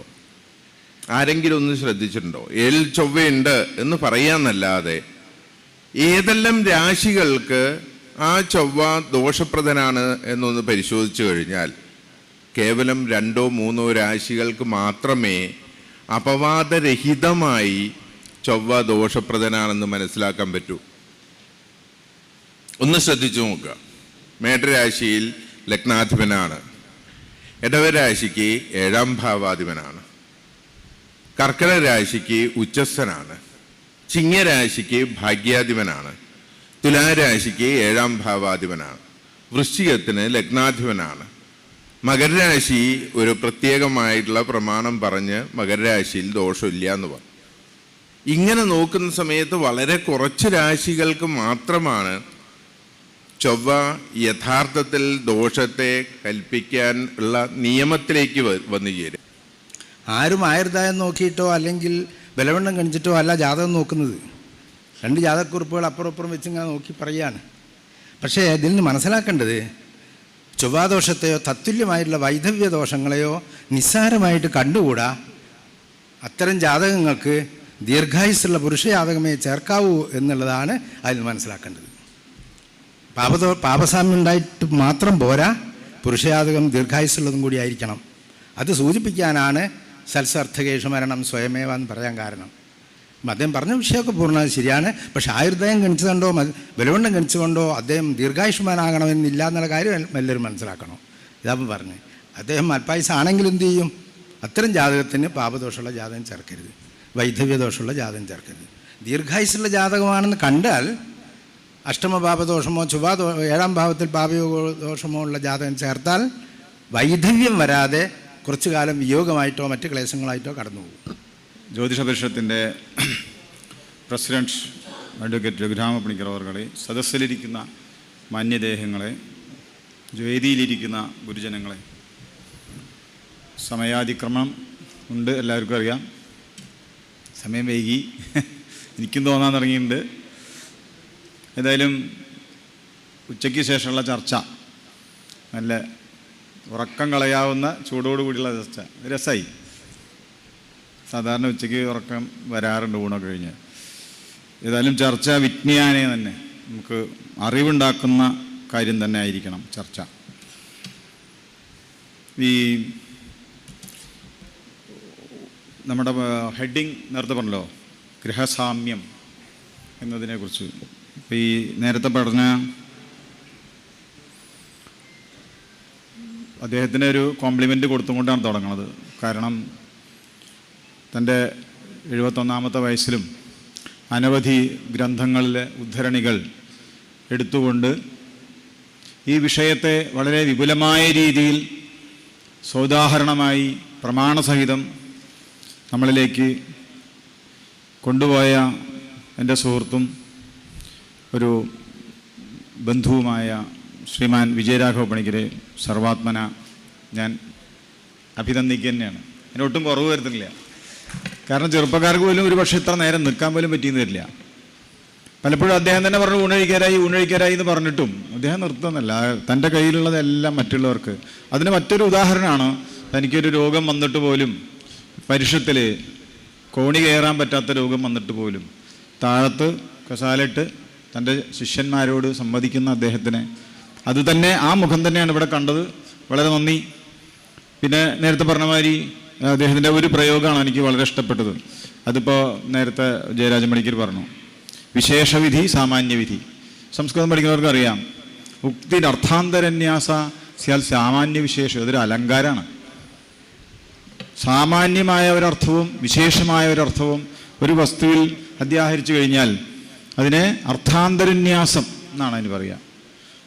അലങ്കാരികമായിട്ട് പറയാമെന്ന് നമ്മൾ പറയും. ശരിക്കും അദ്ദേഹത്തിൻ്റെ പ്രയോഗം അങ്ങനെ തന്നെയായി. അത് എല്ലാ അർത്ഥത്തിലും അംഗീകരിക്കപ്പെടുന്നു. തുടക്കത്തിൽ ഒരല്പം വിപുലമായി, ആദ്യത്തെ ഒരു 20 മിനിറ്റ് അല്ലേ, അങ്ങനെയൊക്കെ തോന്നിയായിരിക്കാം. പക്ഷേ അവസാനമായപ്പോഴത്തേക്കും കാര്യമാത്ര പ്രസക്തമായ പ്രൗഢമായ പ്രമാണങ്ങളെ കൊണ്ട് അതിശയിപ്പിക്കുന്ന കാഴ്ചയാണ് കണ്ടത്. അത് വളരെ നന്നായി, വളരെ രസകരമായി. അതിനോടനുബന്ധമാണല്ലോ ഇപ്പോൾ ബാക്കിയെല്ലാം പറഞ്ഞത്. ഈ ഇതിലേക്ക് നേരത്തെ വിനോദ പണിക്കർ പറഞ്ഞു, ഈ ഗ്രഹസാമ്യം അല്ലെങ്കിൽ പാപസാമ്യം എന്നൊക്കെ പറയുമ്പോൾ നമ്മൾ പഠിക്കുകയും പഠിപ്പിക്കുകയും ചെയ്യുന്ന കൈക്കുളങ്ങര വ്യാഖ്യാനത്തിൻ്റെ ആ അവതാരിക ഒന്ന് വെറുതെ ചുമർച്ച് വായിച്ചു നോക്കിയാൽ അദ്ദേഹം പറയുന്നൊരു ഭാഗമുണ്ട്, എനിക്കത് മുഴുവൻ ഓർമ്മയില്ല. കേരളത്തിൽ ഒരു വിവാഹം നടക്കണമെങ്കിൽ, ഒരു അവതാരികയിലാണ് പറഞ്ഞത്, സ്ത്രീ പുരുഷന്മാരുടെ ജാതകങ്ങളുടെ ഗ്രഹസാമ്യത എന്നൊരു അഭിപ്രായം പറഞ്ഞു നിർത്തുകയാണ്. എന്നിട്ട് അദ്ദേഹം അതിന് പറയുകയാണ്, എന്താണ്, വിവാഹം ശ്രീപ്രോക്തമാണ് അഥവാ വിവാഹം വേദോക്തമാണ്, ഇതിൽ ഗ്രഹസാമ്യതയ്ക്ക് സാങ്കത്യമുണ്ടോ എന്ന സംശയം അദ്ദേഹം നമ്മളോട് ചോദിക്കണം. പിന്നെ അദ്ദേഹം 2 പക്ഷം പറയുന്നുണ്ട്. മുഴുവൻ ഞാൻ ഓർക്കുന്നത് ഇപ്പോഴാണ് ഓർന്നത്. ആശ്വലായന ഗൃഹ്യം, പിന്നെ ഒരു 2-3 തരത്തിലുള്ള കാര്യങ്ങളൊക്കെ അദ്ദേഹം പറയുന്നുണ്ട്. അതിലൊന്നും ഒരുപക്ഷെ അഥവാ ഈ 150, 160 അല്ലെങ്കിൽ 200 വർഷങ്ങൾക്ക് മുമ്പ് തന്നെ ഇത് ഉണ്ടായിരിക്കണമെന്നില്ല എന്ന് നമ്മൾ അതൊന്ന് ഊഹിക്കണം. അതേപോലെ തന്നെ കോണത്ത് ശങ്കരവാര്യർ ഹോരയ്ക്ക് ഒരു വ്യാഖ്യാനം എഴുതിയിട്ടുണ്ട്, കാണിപ്പേര് ലഭ്യമാണത്. പച്ച മലയാളത്തിലല്ല, എല്ലാ ശ്ലോകങ്ങളുടെയും അർത്ഥം അദ്ദേഹം പറഞ്ഞു വച്ചത്. ഇപ്പോൾ നമ്മുടെ അധ്യക്ഷൻ പറഞ്ഞതാ, ഈ ഗ്രഹസാമ്യത പരിശോധിക്കുമ്പോൾ 2 ജാതകങ്ങളിലെയും ആയുർബലം പരിശോധിച്ചത് ആയുർബലത്തിൻ്റെ ഗതിക്ക് അനുസരിച്ചാണ് എങ്കിൽ മാത്രമേയാണ് മറ്റ് പ്രയോഗങ്ങളിലേക്കോ മറ്റ് കാര്യങ്ങളിലേക്കോ കടക്കാവൂ എന്ന് അദ്ദേഹം പറയാം. കോണത്ത് ശങ്കരവാര്യരുടെ പുസ്തകമാണത്. അത് എല്ലാ ഭാഗത്തേക്കും ഉണ്ടോയെന്നറിയില്ല. ഈ ഭാഗത്ത് ധാരാളം പ്രചാരമുള്ളതും ഞാനൊക്കെ ചെറുപ്പത്തിൽ പഠിച്ച ബുക്ക്. കാരണം പഠിക്കുന്ന സമയത്ത് കൃത്യമായിട്ട് അർത്ഥമാണ് അതിൽ. ആ പറയുന്ന ഭാഗം ഇതാണ്, ക്രൂരേഷ്ടമേ വിധവതാദിനേശ്വരംശ എന്ന് പറഞ്ഞിട്ട് അതിൻ്റെ അനുബന്ധമായിട്ട് അദ്ദേഹത്തിൻ്റെതായ ഭാഷയിൽ, കോണത്ത് എന്ന് പറഞ്ഞാൽ ഇവിടെയാണ്, ഷൊർണൂരടുത്താണ് അദ്ദേഹത്തിൻ്റെ വാര്യം. അദ്ദേഹം കൃത്യമായിട്ട് പറയണു 2ലെയും ആയുർബലം നോക്കണം. ഇനി പുന്നശ്ശേരി നമ്പിയിലേക്ക് പോയാൽ, പുന്നശ്ശേരിയെക്കുറിച്ചൊക്കെ ഇദ്ദേഹം നമ്മുടെ വിജയരാഘവണിക്ക് പറഞ്ഞു, അദ്ദേഹത്തിൻ്റെ ആ പുന്നശ്ശേരി പരമ്പരയായിട്ട് ബന്ധമുണ്ടെന്ന് അദ്ദേഹം പറഞ്ഞു. പുന്നശ്ശേരി നമ്പിയുടെ അനുഭവങ്ങളിൽ ഞാൻ ആ നാട്ടുകാരൻ കൂടിയാണ്, അതുകൊണ്ട് കൂടി പറയാണ്, കേട്ട കഴിയുകയാണേ. പുന്നശ്ശേരി നമ്പിക്ക് ജാതകത്തിൽ ദ്വാത്രിംശത്തുണ്ടായിരുന്നു എന്നാണ് കേട്ടിരിക്കുന്നത്. അപ്പോൾ അദ്ദേഹത്തിൻ്റെ ഗുരുനാഥനായ ഒരു ഇളയതാണ്. അദ്ദേഹത്തിൻ്റെ ജാതകം നോക്കി, കഥ പറയല്ല കേട്ടോ, ഇത് ആ പോയിന്റ് വന്നപ്പോൾ പറയാന്ന്, ശാസ്ത്രമൊക്കെ ധാരാളം ഇവിടെ എത്രയോ തവണ ശ്ലോകങ്ങൾ ചൊല്ലി നമ്മൾക്കെല്ലാം ചെല്ലാനുള്ള ശ്ലോകങ്ങളൊക്കെ പോയി ലഗ്നാൽ പുത്രകൾ എത്ര എന്നൊക്കെ തന്നെ ഉള്ളൂ, വേറെ പ്രത്യേകിച്ചൊന്നുമില്ല. അപ്പോൾ അദ്ദേഹം ഗുരുനാഥൻ പറഞ്ഞു ദ്വാത്രിംശത്തുണ്ട്, അതിന് അദ്ദേഹത്തിനൊരു ഉപാധി പറഞ്ഞു എന്നാണ്. അങ്ങനെ തൃപ്രങ്ങോട്ട് പോയി ഒരു വർഷകാലം തൃപ്രങ്ങോട്ടപ്പനെ ഭജിച്ചു എന്നൊക്കെയാണ് പറഞ്ഞു കേട്ട കഴിവിയാണ്. പക്ഷേ ബാക്കി കാര്യങ്ങളും കൂടിയും അദ്ദേഹത്തിനത് ജീവിതത്തിൽ സംഭവിച്ചു. അത് അദ്ദേഹം ഈ പറഞ്ഞ ഋഷിതുല്യനായി അവിവാഹിതനായിട്ടാണ് തൻ്റെ ജീവിതകാലം മുഴുവൻ കഴിഞ്ഞത്. ഒരുപക്ഷെ അദ്ദേഹം അത് കണ്ടിട്ടാണോ എന്താ നമുക്കറിയില്ല. പുന്നശ്ശേരി നമ്പിയുടെ ചരിത്രത്തിൽ അത് പറയുന്നുണ്ട്. അതിൽ തന്നെ ഈ പുന്നശ്ശേരി ഇല്ലത്തിൻ്റെ അടുത്തുണ്ടായിരുന്ന നരിപ്പറ്റ നമ്പൂതിരി ഭട്ടതിരി ജാതക പരിശോധനയ്ക്ക് ചെന്നപ്പോൾ അദ്ദേഹത്തിനോട് തൻ്റെ മകൻ്റെ ജാതകം പരിശോധിച്ചപ്പോൾ ഈ നമ്പൂരിക്ക് ആയുസ്സില്ല, അതുകൊണ്ട് ബട്ടേരി കല്യാണം കുറച്ച് നീട്ടി വെക്കുക നല്ലത്, കുറച്ച് സുഹൃതകർമ്മങ്ങളൊക്കെ ചെയ്തിട്ട് പോരേന്ന് ചോദിച്ചു അത്രേ. അപ്പോൾ ബട്ടേരി തിരിച്ചു പറഞ്ഞു എന്നാ, എന്ത് ഈ ഇല്ലത്തുള്ള ആകെ സന്താനം വേലി വെച്ചില്ലെങ്കിൽ ഇല്ല അന്യാധീനപ്പെടും, നമ്പി എന്തെങ്കിലും ഒരു ഉപാധി പറയണം എന്നാ. അടുത്തടുത്തില്ലെങ്കിൽ ആക്കരിക്കരയാണ്, ഇപ്പോഴത്തെ റെയിലിൻ്റെ അടുത്താണ്, പട്ടാമ്പി റെയിൽവേ സ്റ്റേഷൻ. അങ്ങനെ നമ്പി അനവധി ശേഷം ആലോചിച്ച് പറഞ്ഞു എന്നാ, എൻ്റെ വൈധവ്യയോഗമില്ലാത്ത ഒരു പെൺകൊട അന്വേഷിക്കുക. പെൺകൊട എന്നാണ് അവരുടെ ഭാഷ. അങ്ങനെ ഇത്ര കാലം കഴിഞ്ഞ് അത് വരും, ഇന്ന സമയമാണെന്നും പറഞ്ഞു. അങ്ങനെ ഒരു സ്ത്രീ ജാതകം അവർക്ക് അങ്ങനെയുള്ളോ ലഭിച്ചു. അതിൻ്റെ അനന്തര ഫലമുണ്ടായതാണ് നമുക്ക് ഇതിൽ ഇതാണ് നമ്മുടെ നിരീക്ഷണം. 93-ാമത്തെ വയസ്സിൽ ഈ അന്തർജനം മരിച്ചതിൻ്റെ 3-ാമത്തെ മാസത്തിലാണ് പിന്നീട് ഇദ്ദേഹത്തിന് മരിക്കാൻ സാധിച്ചുള്ളൂ എന്നൊക്കെ പറയും. നമ്മൾ കേട്ടതാണ്, കാരണന്മാർ പറഞ്ഞതാണ്. എന്തായാലും ആയുർബലത്തിന് വളരെ പ്രാധാന്യമുണ്ട്. വളരെ വിശദമായ ഒരു പ്രമേയം അർത്ഥഗൗരവമായി അവതരിപ്പിക്കുകയും അതിൻ്റെ കൂലങ്കഷമായ ചർച്ചകൾ നമുക്കെല്ലാവർക്കും മനസ്സിലാകുന്ന രീതിയിൽ ചർച്ചകൾ ചെയ്യപ്പെടുകയും ചെയ്തു. എനിക്കുണ്ടായ ഈ പ്രബന്ധ അവതരണ സമയത്ത് എനിക്കുണ്ടായ സംശയങ്ങളൊക്കെ എൻ്റെ മുമ്പിൽ വന്ന ചർച്ച ചെയ്ത ആൾക്കാർ പരിഹരിക്കപ്പെട്ടതുകൊണ്ട് നിങ്ങളുടെ സംശയങ്ങളും അതിലൂടെ പരിഹരിക്കപ്പെട്ടു എന്ന് കരുതിക്കൊണ്ട് 1-2 കാര്യങ്ങൾ പറഞ്ഞ് ഞാൻ എൻ്റെ ദൗത്യം അവസാനിപ്പിക്കാം. എന്തിന് വിവാഹം കഴിക്കുന്നു എന്നൊരു ചോദ്യം ചില ഗ്രന്ഥങ്ങളിൽ കാണുകയുണ്ടായി. പുത്രോത്ഭവാതക വിമുക്തി മതസ്വധർമ്മ അനുഷ്ഠാനമിന്ദ്രിയ സുഖം ച യഥാവദ്യ വംശസ്ഥിതിം കുലഗുണം പിതൃദേവ പൂജ്യ പാണിഗ്രഹണം വിധനുതേ പുരുഷാർത്ഥ സിദ്ധിം എന്ന് ആചാര്യന്മാർ ചൂണ്ടിക്കാണിച്ചതുകൊണ്ട് വംശാഭിവൃദ്ധി ഉണ്ടായി, സൽസന്താനങ്ങളുണ്ടായി, സൽപുത്രന്മാരുണ്ടായി. തൻ്റെ കുടുംബത്തിൻ്റെയും കുലത്തിൻ്റെയും മഹത്വം നിലനിർത്തിക്കൊണ്ട് പൈതൃകങ്ങളായ ബലികർമ്മങ്ങളും ദേവാരാധനകളും നടത്തിക്കൊണ്ട് തൻ്റെ കുടുംബത്തിനും കുലത്തിനും നിക്ഷിപ്തമായ ധർമാനുഷ്ഠാനങ്ങൾ പ്രവർത്തിക്കാൻ ഉതകുന്ന തരത്തിലുള്ള ഉണ്ടാകുന്നതിന് വിവാഹം അനിവാര്യമാവുകയും അങ്ങനെ മംഗളപൂർണമായ ആ വിവാഹത്തിൽ കൂടി ഒരു പുരുഷ സന്താനം ഉണ്ടായാൽ അല്ലെങ്കിൽ ഒരു സന്താനം ഉണ്ടായാൽ ധർമാർത്ഥ കാമമോക്ഷമാകുന്ന പുരുഷാർത്ഥ സിദ്ധി നമുക്ക് ലഭിക്കുമെന്നുള്ള ഉത്തമ ആചാര്യന്മാരുടെ ചില ഉത്തമ നിർദ്ദേശത്തിൻ്റെ ഭാഗമാണ് നമ്മൾ വിവാഹം എന്ന് പറയുന്ന സൽക്കർമ്മത്തിലേക്ക് നമ്മൾ കടക്കുന്നത്. പിന്നീടെടുത്ത് പറഞ്ഞു, സന്തുഷ്ടോ ഭാര്യയാ ഭർത്ത ഭാര്യ തഥൈവച യസ്മിന്നേവ കുലേ നിത്യം കല്യാണം തത്രൈവ ധ്രുവം. ഭർത്താവ് ഭാര്യയാൽ സന്തുഷ്ടനും ഭാര്യയാൽ ഭർത്താവ് സന്തുഷ്ടയുമായിരിക്കുന്ന ഒരു ഗ്രഹത്തിൽ, അതായത് പരസ്പര പരിചരണം കൊണ്ട് സന്തുഷ്ടമായ ഭാര്യാഭർത്താക്കന്മാരുണ്ടാകുന്ന ഒരു കുലം അല്ലെങ്കിൽ ഒരു കുടുംബം എപ്പോഴും ശ്രേഷ്ഠമായിരിക്കും, ധന്യമായിരിക്കും. ആ ആചാര്യം തന്നെ അവിടെ പറഞ്ഞേക്കണേ, ആ കുടുംബം ശ്രീനിലയമായിരിക്കുന്ന. അങ്ങനെ ഒരു പാരമ്പര്യം ഉണ്ടാകുന്നതിന് അല്ലെങ്കിൽ ഒരു പരമ്പര ഉണ്ടാകുന്നതിന് ശ്രേഷ്ഠമായ ഒരു ജാതക ഘടന നമ്മൾ തിരഞ്ഞെടുക്കുന്ന ചില പ്രക്രിയകളാണ് ഇവിടെ നമ്മൾ കുറച്ചു മുമ്പ് അവതരിപ്പിക്കപ്പെട്ടത്. വേദിയിലും സദസ്സിലും ഇരിക്കുന്ന എല്ലാ മഹജനങ്ങൾക്കും എൻ്റെ വിനീതമായ നമസ്കാരം.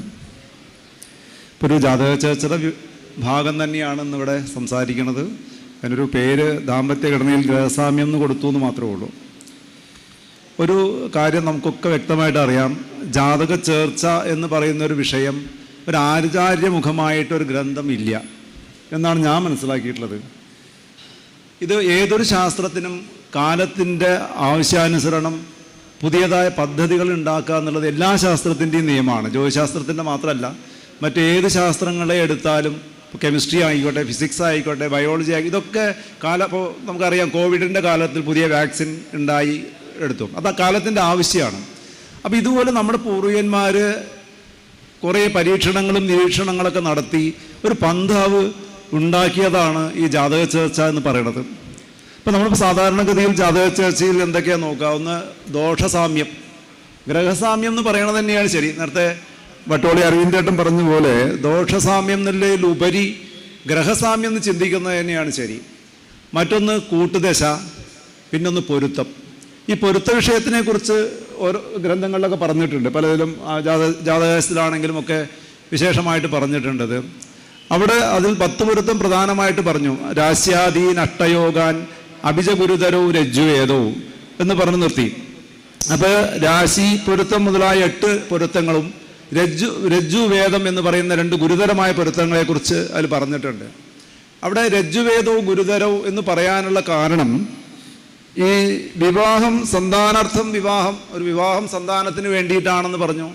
മധ്യമരജ്ജു ഉണ്ടെങ്കിൽ സന്താന വിഷയത്തിലേക്ക് ദോഷം വരാം.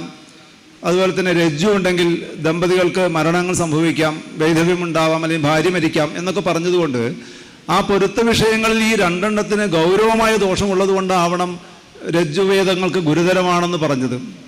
ബാക്കി 8 പൊരുത്തങ്ങൾ അപ്രധാനമാണെന്ന് തന്നെ നമ്മൾ കാണണം. കാരണം ഏത് നക്ഷത്രങ്ങൾ തമ്മിൽ ചേർത്തിയാലും 10-ൽ 10 പൊരുത്തം കിട്ടാനില്ല.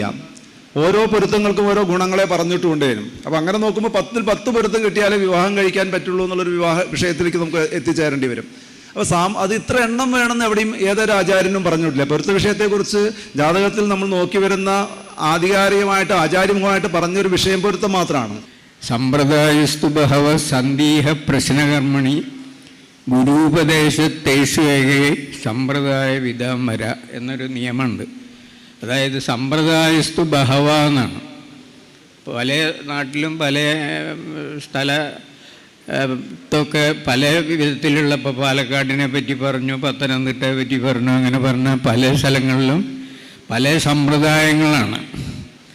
സന്ദീഹ പ്രശ്നകർമ്മണി, പ്രശ്നകർമ്മത്തിൽ ഗുരുപദേശത്തേഷേകേ, അതായത് നമ്മൾ ഗുരുനാഥൻ എന്ത് പറഞ്ഞു തന്നുവോ അതാണ് സമ്പ്രദായ വിദാമര, ശ്രേഷ്ഠമായുള്ളത് എന്നാണ്. അപ്പോൾ ഇതിലെ അഭിപ്രായ വ്യത്യാസങ്ങൾ ഒരുപാട് വരാനുള്ള സാധ്യതകളുണ്ട്. ഇത് പടം കൊണ്ടൊന്നും തീരുന്ന എനിക്ക് തോന്നുന്നില്ല. എല്ലാവരും ഇതിനെ പറ്റിയിട്ട് ഇപ്പോൾ ക്രൂരേഷ്ടമേ വിധവതാ നിധനേശ്വരംശം യശസ്വിത, അതിലിപ്പോൾ ഏത് ദശയാണ് കണക്കാക്കേണ്ടത് എന്ന് പറഞ്ഞു. സൽസു അർത്ഥകേഷു മരണം സ്വയമേവ കന്യാളികോ ഹരിഷു ചാൽപ്പസുതത്വമിന്ദോ എന്ന് പറഞ്ഞു. അപ്പോൾ കന്നി, അളി, ഗോ, ചിങ്ങം, ഹരിഷു ചാൽപ്പസുതത്വമിന്ദോ, അതൊക്കെ അല്പപുത്രരാശികളാണെന്ന് പറഞ്ഞു. ഈ അല്പപുത്രരാശികളുള്ളൊരു വ്യക്തിക്ക് നമ്മുടെ വിനോദ് പറഞ്ഞ മാതിരി ഇതൊക്കെ ഒരു പ്രാരബ്ധ കർമ്മഫലങ്ങളാണ്. ഇപ്പോൾ ഭാര്യ നശിക്കണം എന്ന് പറയുന്നതും, അല്ലെങ്കിൽ സന്താനം നശിക്കണം, അല്ലെങ്കിൽ സന്താനം ഉണ്ടാവാൻ പാടില്ല എന്നൊക്കെ പറയുന്നത് ആ ജാതകത്തിലുള്ള ഒരു ഫലമായിട്ടാണ് പറയുന്നത്. അതിനൊക്കെ പ്രായശ്ചിത്തം ചെയ്യണം. ഇവിടെ തന്നെ സന്താനങ്ങളില്ലാത്ത അനവധി ആൾക്കാർ ഇപ്പോൾ ഈ സദസ്സിലിരിക്കുന്നുണ്ട്. അവർക്കൊക്കെ അത്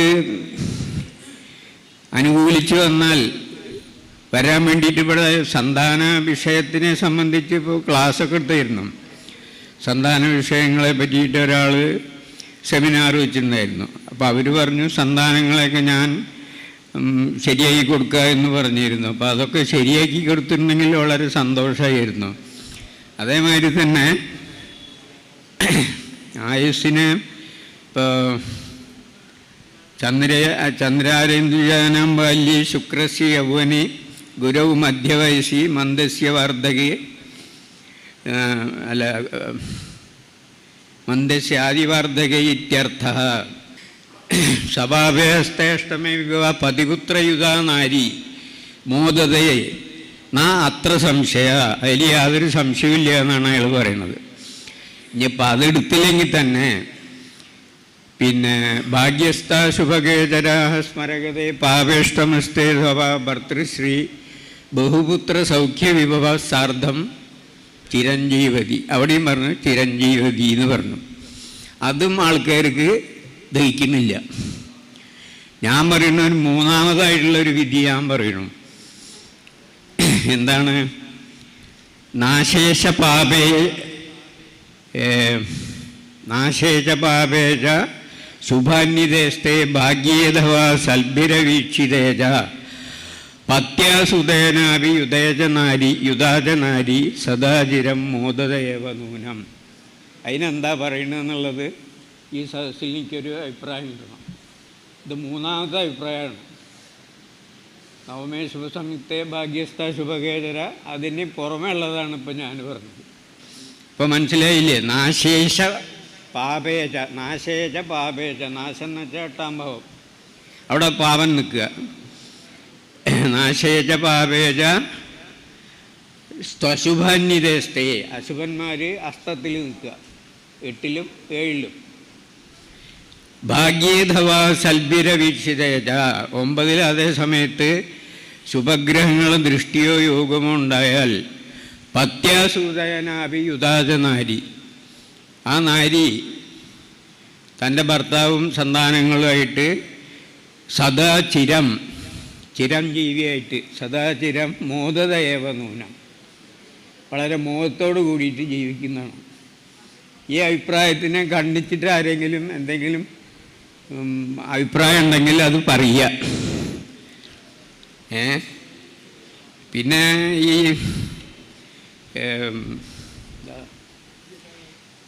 പാടൂര് പറഞ്ഞു ഈ ജാതകത്തിൽ പല അഭിപ്രായങ്ങളുണ്ട് വരുന്നുണ്ട്. ദിത്രാദീനാം ദശാനാം യുഗവദവസതിര്യത്ര കാലസ കഷ്ട സർവാസംവാദശാന എന്നുള്ള ഒരു ശ്ലോകമുണ്ട്. അപ്പോൾ ജാതകത്തിൽ ഒരാൾക്ക് തന്നെ ഒരു വ്യക്തിപരമായിട്ട് ഒരാൾക്ക് തന്നെ ഒരു ദശയുടെ അവസാനം ആദ്യവും അന്ത്യവും ദോഷമായിട്ടാണ് പറയുന്നത്. അതാണല്ലോ ദശാസന്ധി എന്ന് പറയുന്നത്. അതിപ്പോൾ ഒരാൾക്ക് വരുന്നല്ല ഈ ദശാസന്ധി, അല്ല ദമ്പതികൾക്ക് മാത്രം വരുന്നതല്ല ദശാസന്ധി. ദശാസന്ധി പറയുന്നത് ഓരോ വ്യക്തിക്കും വരും. ഒരു ദശ അവസാനിക്കുന്ന കാലം സന്ധ്യയാണ്. ആ സന്ധ്യകാലത്ത് ഇപ്പോൾ തൻ്റെ ഭാര്യയ്ക്കും തനിക്കും ഒക്കെ സന്ധ്യയാണെങ്കിൽ ആ സന്ധ്യ തന്നെയാണ് നമ്മൾ സന്ധ്യയായിട്ട് കണക്കാക്കുന്നത്. അതാണ് നിത്യാധീനാം ദശാനാം എന്ന് പറയുന്നത്. 2-3 ദശകൾ, ഒരു ദശകളൊന്നുമല്ലുള്ളൂ. നക്ഷത്രദശ, കാലചക്രദശ, ഉൽപ്പന്നദശ, മഹാദശ എന്നൊക്കെ പറഞ്ഞിട്ട് പഞ്ചമഹാദശകൾ വേറെ പറയുന്നുണ്ട്. ഇതൊക്കെ പാടെ കൂട്ടിയിട്ടാണ് ദിത്രാധീനം ദശാന എന്ന് പറയുന്നത്. ദിത്രാധീനം 2-3 അതിൽ കൂടുതലോ ദശകൾ ഒരുമിച്ച് മാറുന്ന സമയത്ത് ആ ദോഷം വരാതിരിക്കില്ല എന്നുള്ളതാണ്. ആദ്യമൊക്കെ പറഞ്ഞു ക്രൂരന്മാരാണ്, ആഗ്നേയന്മാരാണ് എന്നൊക്കെ പറഞ്ഞിട്ട് അവസാനം എന്തായി? ആഗ്നേയൈഹി പഞ്ചവിദ്വിത്വം എന്ന് ഹോരേനെ പറയുന്നുണ്ട് ഇല്ലേ? ആഗ്നേയഗ്രഹങ്ങൾ 5 പറയണത്. അപ്പം അതിൽ പെടും കേതു. മൂപ്പര് പറഞ്ഞു കേതുവിന് ദോഷമില്ല എന്ന്. മുഹൂർത്തത്തിൽ കേതുവിനെ ചിന്തിപ്പില്ലത കേതുവിനെ ഗണിതാദൃശ്യനാകയാൽ എന്ന് പറഞ്ഞു. പക്ഷെ അതിന് പരിഹാരം ചെയ്യണമെന്ന് അതിൻ്റെ അടുത്ത വരിയിൽ പറയുന്നുണ്ട്. കേതുവിന് വന്നാൽ പരിഹാരം ചെയ്യണമെന്ന് പറയുന്നുണ്ട്. അപ്പോൾ അതെന്തുകൊണ്ടാണ് എന്നുള്ളതാണ് ഒരു ചിന്ത.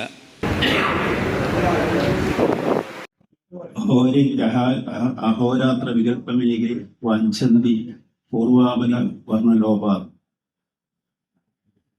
എന്ന നിയമത്തിൽ പൂർവജന്മങ്ങളിൽ ആർജിച്ച സത്ത്, അസത്ത്, സദസത്ത്, ദൃഢകർമ്മങ്ങള്, അദൃഢകർമ്മങ്ങള്, ദൃഢാദൃഢ കർമ്മങ്ങൾ,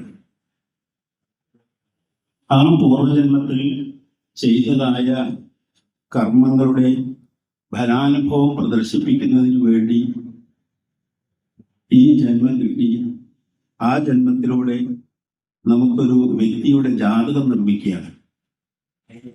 അപ്പോ ഈ പറഞ്ഞ ദാമ്പത്യ ആയാലും സന്താന വിഷയമായാലും അതുപോലെ കുടുംബജീവിതമായാലും സമ്പത്തായാലും ആയുസ്സായാലും ഇതൊക്കെ നേരത്തെ പറഞ്ഞ ദൃഢാദൃഢ കർമ്മങ്ങളിൽ നിക്ഷിപ്തമാണ്. അതിന് ഓരോരുത്തരും ഓരോ മോഡലിലും ജനിക്കുന്നു, പ്രസവിക്കുന്നു, പിതൃദോഷം വരുന്നു, മാതൃദോഷം വരുന്നു, സന്താനദോഷം വരുന്നു, ദാമ്പത്യ ദോഷം വരുന്നു. അപ്പൊ ഇതിന്റെ ആകത്തുക മനസ്സിലാക്കുകയാണെങ്കിൽ പൂർവ കർമാർജിതമായ കർമ്മങ്ങളാണ് ഇതിനെ അടിസ്ഥാനമായിട്ട് നമ്മൾ മനസ്സിലാക്കേണ്ടത്.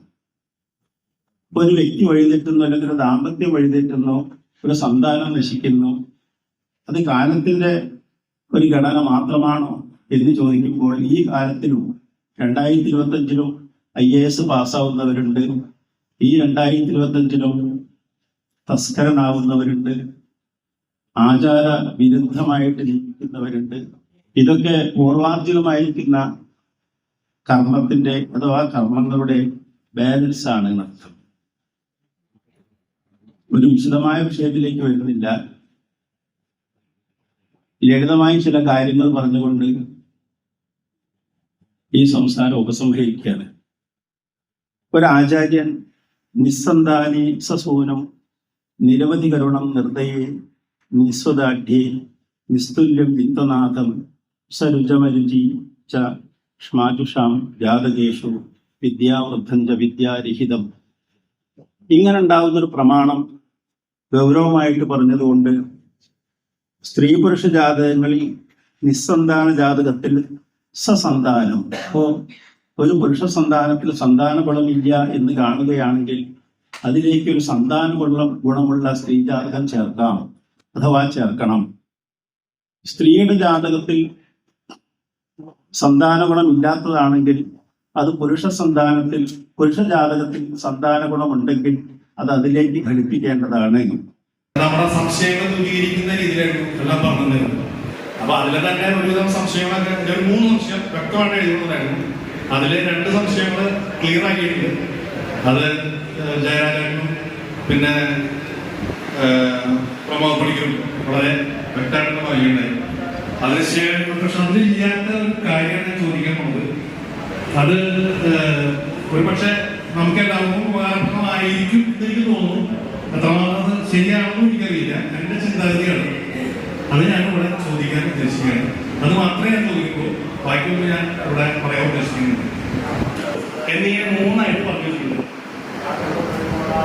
ഇതിലെ ക്ഷീണേന്ദ്രർക്ക് മഹീശ്വർക്ക് ഞാൻ പാവാറിയാണ്. അപ്പോ ഇവിടെ ക്ഷീണ ഹിന്ദു അർക്കൻ മഹീശ്വരൻ അർക്കമനിയൻ ഇവരോട് ചേർന്ന് നിൽക്കുന്ന ബുധനും അസത്ത് ഗ്രഹങ്ങളാണെന്ന് പറഞ്ഞു. മറ്റ് ഗ്രഹങ്ങൾ ക്ഷീണരഹിതനായ ചന്ദ്രനും അസത്ഗ്രഹത്തോട് കൂടാത്ത ബുധനും സത്ഗ്രഹങ്ങളെന്നും വ്യക്തമാക്കി. ഈ ഗണിതമണ്ഡലത്തില് ക്ഷീണചന്ദ്രൻ അസത്ഗ്രഹമായും ക്ഷീണവിമുക്തനായ ചന്ദ്രൻ സത്ഗ്രഹമായും തീരുമെന്ന് വ്യക്തം. ഈ അവസ്ഥാവിശേഷം തന്നെയാണ് ചന്ദ്രൻ അസത്ഗ്രഹവും സത്ഗ്രഹവും എന്നതിനും അടിസ്ഥാനം. ഇത് ചന്ദ്രന്റെ ജന്മസിദ്ധമായ അവസ്ഥയുമാണ്. ഈ വിധം അസത്ഗ്രഹത്തോട് ചേർന്ന ബുധൻ അസത്തും ഒറ്റയ്ക്ക് നിൽക്കുന്ന അസത്ഗ്രഹത്തോട് ചേരാത്ത ബുധൻ സത്ഗ്രഹവുമാണ്.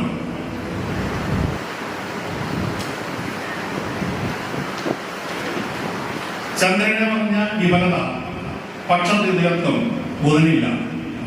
ബലഹീനനായി ഏകനായി നിൽക്കുന്ന ബുധൻ അസത്ഗ്രഹമെന്ന് ആചാര്യൻ ഒരിടത്തും പറഞ്ഞിട്ടുമില്ല. അതിനാൽ മറ്റ് അസത്ഗ്രഹങ്ങളുടെ കൂട്ടത്തിൽ വിലക്ഷണ സ്വരൂപനായും ഏകസ്ഥിതിയും ശുഭഗ്രഹയോഗത്തിനും സദ്ഗ്രഹമാകയാലും സദസത്ഗുണം ബുധന് ബാധകമായി തീരുന്നു. ഈ അവസ്ഥാവിശേഷത്തിൽ സപ്തഗ്രഹങ്ങളെ വീണ്ടും മൂന്നായിട്ട് തീരുന്നു. അത് കൂടുതൽ പറയുന്നത് ഇവിടെ എന്തുകൊണ്ട് ക്ഷീണേന്ദ്രൻ, ആദിത്യൻ, ചൊവ്വ, ശനി ഇവരോട് ചേരുന്ന ബുധൻ അസത്ഗ്രഹങ്ങൾ, ക്ഷീണമുക്തനായ ചന്ദ്രൻ, അസത്ഗ്രഹത്തോട് ചേരാത്ത ബുധൻ, വ്യാഴം, ശുക്രൻ സദ്ഗ്രഹങ്ങൾ, ചന്ദ്രനും ബുധനും സമസദ്ഗ്രഹങ്ങൾ. ഇവിടെ എന്തുകൊണ്ട് ശുഭനായ ബുധൻ പാപനോട് ചേരുമ്പോൾ പാപനാകുന്നു, ഏകസ്ഥനാകുമ്പോഴും ശുഭനോട് ചേരുമ്പോഴും ശുഭനാകുന്നു? വ്യാഴത്തിനും ശുക്രനും ഈ അവസ്ഥ എന്തുകൊണ്ട് സംഭവിക്കുന്നില്ല? പാപന്മാർക്കും ഈ വ്യതിരേകം പറഞ്ഞു കാണുന്നില്ല. ഇതിന്റെ ഒരു മറുപടി മാത്രമേ ഞാൻ പ്രതീക്ഷിക്കുള്ളൂ. ഇനി ഞാൻ എഴുതുന്നത് അത്യാവശ്യം എനിക്ക് ഉണർന്ന് മറുപടി കിട്ടിയിട്ടുണ്ട്. കൂടുതൽ ഞാൻ നീട്ടി സമയം കളയുന്നില്ല. ശിവേട്ടൻ പറഞ്ഞതിൽ കൂടുതലൊന്നും എനിക്ക് പറയാനില്ല. സംശയങ്ങൾക്കെല്ലാം വ്യക്തമായ മറുപടി കിട്ടിക്കഴിഞ്ഞു. ഇനിയും നമ്മൾ പറഞ്ഞ് കുറച്ചൊക്കെ കാര്യങ്ങൾ പറയണമെന്ന് വെച്ച് കുറച്ചൊക്കെ എഴുതി കൊണ്ടിട്ടുണ്ടായിരുന്നു. പക്ഷെ എല്ലാം ഇവിടെ നമുക്കെല്ലാം മറുപടികൾ കിട്ടി കഴിഞ്ഞു. എന്നാലും ചില സംശയങ്ങൾ മനസ്സിലെപ്പോഴും കേൾക്കുന്നുണ്ട് ഈ ഭാവസാമ്യ വിഷയത്തെ കുറിച്ചിട്ട്. അത് എന്തെങ്കിലും അവിവേകം ഉണ്ടെങ്കിൽ ഗുരുനാഥന്മാരും സദസ്സും കൊടുക്കുക. ഞാൻ എൻ്റെ കർത്തവ്യത്തിലേക്കാണ്.